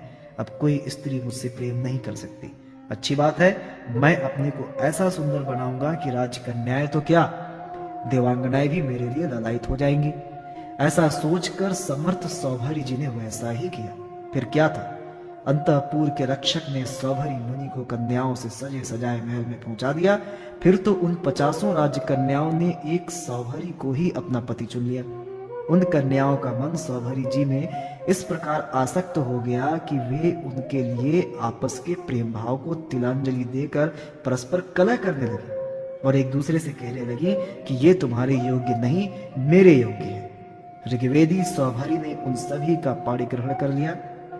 वे अपनी अपार तपस्या के प्रभाव से बहुमूल्य सामग्रियों से सुसज्जित, अनेकों उपवनों और निर्मल जल से परिपूर्ण सरोवरों से युक्त एवं सौगंधिक पुष्पों के बगीचों से घिरे महलों में बहुमूल्य शैया, आसन, वस्त्र, आभूषण, स्नान, अनुलेपन, सुस्वादु भोजन और पुष्पमालाओं के द्वारा अपनी पत्नियों के साथ विहार करने लगे। सुंदर सुंदर वस्त्र आभूषण धारण किए स्त्री पुरुष सर्वदा उनकी सेवा में लगे रहते। कहीं पक्षी चहकते रहते तो कहीं भौर गुंजर करते रहते और कहीं कहीं वंदी जन उनकी विरदावली का बखान करते रहते। सप्तदीपवती पृथ्वी के स्वामी मानधाता सौरभ जी की इस गृहस्थी का सुख देखकर आश्चर्यचकित हो गए। उनका यह गर्व था कि मैं सार्वभौम संपत्ति का स्वामी हूं। जाता रहा। इस प्रकार सौरभ जी गृहस्थी के सुख में रम गए और अपनी निरोग इंद्रियों से अनेकों विषयों का सेवन करते रहे। फिर भी जैसे घी की बूंदों से आग तृप्त नहीं होती, वैसे ही उन्हें संतोष नहीं हुआ। ऋग्वेदाचार्य सौरभ जी एक दिन स्वस्थ चित्त से बैठे हुए थे। उस समय उन्होंने देखा कि मत्स्यराज के क्षण भर के संग से मैं किस प्रकार अपनी तपस्या तथा अपना आपा तक खो बैठा। वे सोचने लगे, अरे मैं तो बड़ा तपस्वी था, मैंने भली भांति अपने व्रतों का अनुष्ठान भी किया था। मेरा ये अधः पतन तो देखो, मैंने दीर्घ काल से अपने ब्रह्म तेज को अक्षुण्ण रखा था, परंतु जल के भीतर विहार करती हुई एक मछली के संसर्ग से मेरा ये ब्रह्म तेज नष्ट हो गया। अतः जिससे मोक्ष की इच्छा है उस पुरुष को चाहिए कि वो भोगी प्राणियों का संग सर्वदा छोड़ दे और एक क्षण के लिए भी अपनी इंद्रियों को बहिर्मुख न होने दे, अकेला ही रहे और एकांत में अपने चित्त को सर्वशक्तिमान भगवान में ही लगा दे। यदि संग करने की आवश्यकता ही हो तो भगवान के अनन्य प्रेमी निष्ठावान महात्माओं का ही संग करे। मैं पहले एकांत में अकेला ही तपस्या में संलग्न था, फिर जल में मछली का संग होने से विवाह करके 50 हो गए और फिर संतानों के रूप में 5000। विषयों में सत्य बुद्धि होने से माया के गुणों ने मेरी बुद्धि हर ली। अब तो लोक और परलोक के संबंध में मेरा मन इतनी लालसाओं से भर गया है कि मैं किसी तरह उनका पार ही नहीं पाता। इस प्रकार विचार करते हुए वे कुछ दिनों तक तो घर में ही रहे, फिर विरक्त होकर उन्होंने संन्यास ले लिया और वे वन में चले गए। अपने पति को ही सर्वस्व मानने वाली उनकी पत्नियों ने भी उनके साथ ही वन की यात्रा की। वहां जाकर परम संयमी सौरभ जी ने बड़ी घोर तपस्या की, शरीर को सुखा दिया तथा आहवनीय एवं अग्नियों के साथ ही अपने आप को परमात्मा में लीन कर दिया। परीक्षित, उनकी पत्नियों ने जब अपने पति सौभरी मुनि की आध्यात्मिक गति देखी, तब जैसे ज्वालाएं शांत अग्नि में लीन हो जाती हैं, वैसे ही वे उनके प्रभाव से सती होकर उन्हीं में लीन हो गई, उन्हीं की गति को प्राप्त हुई। 7वां अध्याय, राजा त्रिशंकु और हरिश्चंद्र की कथा। श्री सुखदेव जी कहते हैं, परीक्षित, मैं वर्णन कर चुका हूं कि मांधाता के पुत्रों में सबसे श्रेष्ठ अम्बरीश थे। उनके दादा योनाश्य ने उन्हें पुत्र रूप में स्वीकार कर लिया। उनका पुत्र हुआ यवनाश्य और यवनाश्य का हारित। मांधाता के वंश में ये 3 आवंतर गोत्रों के प्रवर्तक हुए। नागों ने अपनी बहन नर्मदा का विवाह पुरुकुत से किया था। नागराज वसुकी की आज्ञा से नर्मदा अपने पति को रसातल में ले गई। वहां भगवान की शक्ति से संपन्न होकर पुरुकुत्स ने वध करने योग्य गंधर्वों को मार डाला। इस पर नागराज ने प्रसन्न होकर पुरुकुत्स को वर दिया कि जो इस प्रसंग का स्मरण करेगा वो सर्पों से निर्भय हो जाएगा। राजा पुरुकुत्स का पुत्र त्रसदस्यु था। उसके पुत्र हुए अनरण्य, अनरण्य के हर्याश्व, उसके अरुण और अरुण के त्रिबंधन हुए। त्रिबंधन के पुत्र सत्यव्रत हुए। यही सत्यव्रत त्रिशंकु के नाम से विख्यात हुए। यद्यपि त्रिशंकु अपने पिता और गुरु के शाप से चांडाल हो गए थे, परंतु विश्वामित्र के प्रभाव से वे सशरीर स्वर्ग में चले गए। देवताओं ने उन्हें वहां से ढकेल दिया और वे नीचे को सिर किए हुए गिर पड़े, परंतु विश्वामित्र जी ने अपने तपोबल से उन्हें आकाश में स्थिर कर दिया। वे अब भी आकाश में लटके हुए दिखते हैं। त्रिशंकु के पुत्र थे हरिश्चंद्र। उनके लिए विश्वामित्र और वशिष्ठ एक दूसरे को शाप देकर पक्षी हो गए और बहुत वर्षों तक लड़ते रहे। हरिश्चंद्र के कोई संतान न थी, इससे वे बहुत उदास रहा करते थे। नारद के उपदेश से वे वरुण देवता की शरण में गए और उनसे प्रार्थना की कि प्रभो, मुझे पुत्र की प्राप्ति हो। महाराज, यदि मेरे वीर पुत्र होगा तो मैं उसी से आपका यजन करूंगा। वरुण ने कहा, ठीक है। तब वरुण की कृपा से हरिश्चंद्र के रोहित नामक पुत्र हुआ। पुत्र होते ही वरुण ने आकर कहा, हरिश्चंद्र, तुम्हें पुत्र प्राप्त हो गया है, अब इसके द्वारा मेरा यज्ञ करो। हरिश्चंद्र ने कहा, जब आपका ये यज्ञ पशु रोहित 10 दिन से अधिक का हो जाएगा तब यज्ञ के योग्य होगा। 10 दिन बीतने पर वरुण ने आकर फिर कहा, अब मेरा यज्ञ करो। हरिश्चंद्र ने कहा, जब आपके यज्ञ पशु के मुंह में दांत निकल आएंगे तब वो यज्ञ के योग्य होगा। दांत उग आने पर वरुण ने कहा, अब इसके दांत निकल आए, मेरा यज्ञ करो। हरिश्चंद्र ने कहा, जब इसके दूध के दांत गिर जाएंगे तब वो यज्ञ के योग्य होगा। दूध के दांत गिर जाने पर वरुण ने कहा, अब इस यज्ञ पशु के दांत गिर गए, मेरा यज्ञ करो। हरिश्चंद्र ने कहा, जब इसके दोबारा दांत आ जाएंगे तब ये पशु यज्ञ के योग्य हो जाएगा। दांतों के फिर उग आने पर वरुण ने कहा, अब मेरा यज्ञ करो। हरिश्चंद्र ने कहा, वरुण जी महाराज, क्षत्रिय पशु तब यज्ञ के योग्य होता है जब वो कवच धारण करने लगे। परीक्षित, इस प्रकार राजा हरिश्चंद्र पुत्र के प्रेम से हीला हवाला करके समय टालते रहे। इसका कारण ये था कि पुत्र स्नेह की फांसी ने उनके हृदय को जकड़ लिया था। वे जो जो समय बताते वरुण देवता उसी की बाट देखते।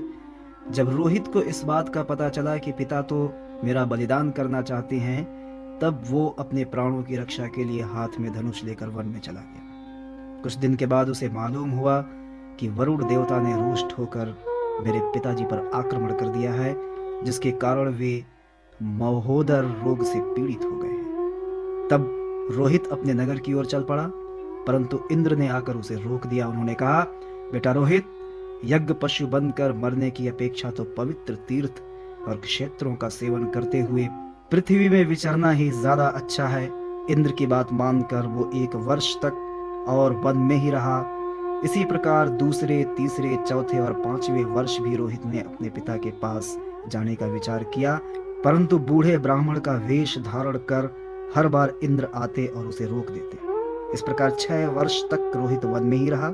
7वें वर्ष जब वो अपने नगर को लौटने लगा, तब उसने अजिगर्त से उनके मझले पुत्र शुनशेप को मोल ले लिया और उसे यज्ञ पशु बनाने के लिए अपने पिता को सौंपकर उनके चरणों में नमस्कार किया। तब परम यशस्वी और श्रेष्ठ चरित्र वाले राजा हरिश्चंद्र ने महोदर रोग से छूटकर पुरुष मेध यज्ञ द्वारा वरुण आदि देवताओं का यजन किया। उस यज्ञ में विश्वामित्र जी होता हुए परम संयमी जमदग्नि ने अध्वर्यों का काम किया। वशिष्ठ जी ब्रह्मा बने और अयास्य मुनि सामगान करने वाले उद्गाता बने। उस समय इंद्र ने प्रसन्न होकर हरिश्चंद्र को एक सोने का रथ दिया था।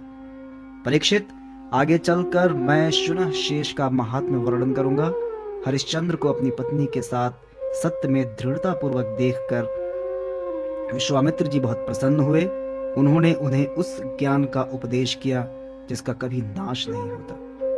उनके अनुसार राजा हरिश्चंद्र ने अपने मन को पृथ्वी में, पृथ्वी को जल में, जल को तेज में, तेज को वायु में और वायु को आकाश में स्थिर करके आकाश को अहंकार में लीन कर दिया। फिर अहंकार को महत्व में लीन करके उसमें ज्ञान कला का ध्यान किया और उससे अज्ञान को भस्म कर दिया। इसके बाद निर्वाण सुख की अनुभूति से उस ज्ञान कला का भी परित्याग कर दिया और समस्त बंधनों से मुक्त होकर वे अपने उस स्वरूप में स्थित हो गए जो न तो किसी प्रकार बतलाया जा सकता है और न उसके संबंध में किसी प्रकार का अनुमान ही लगा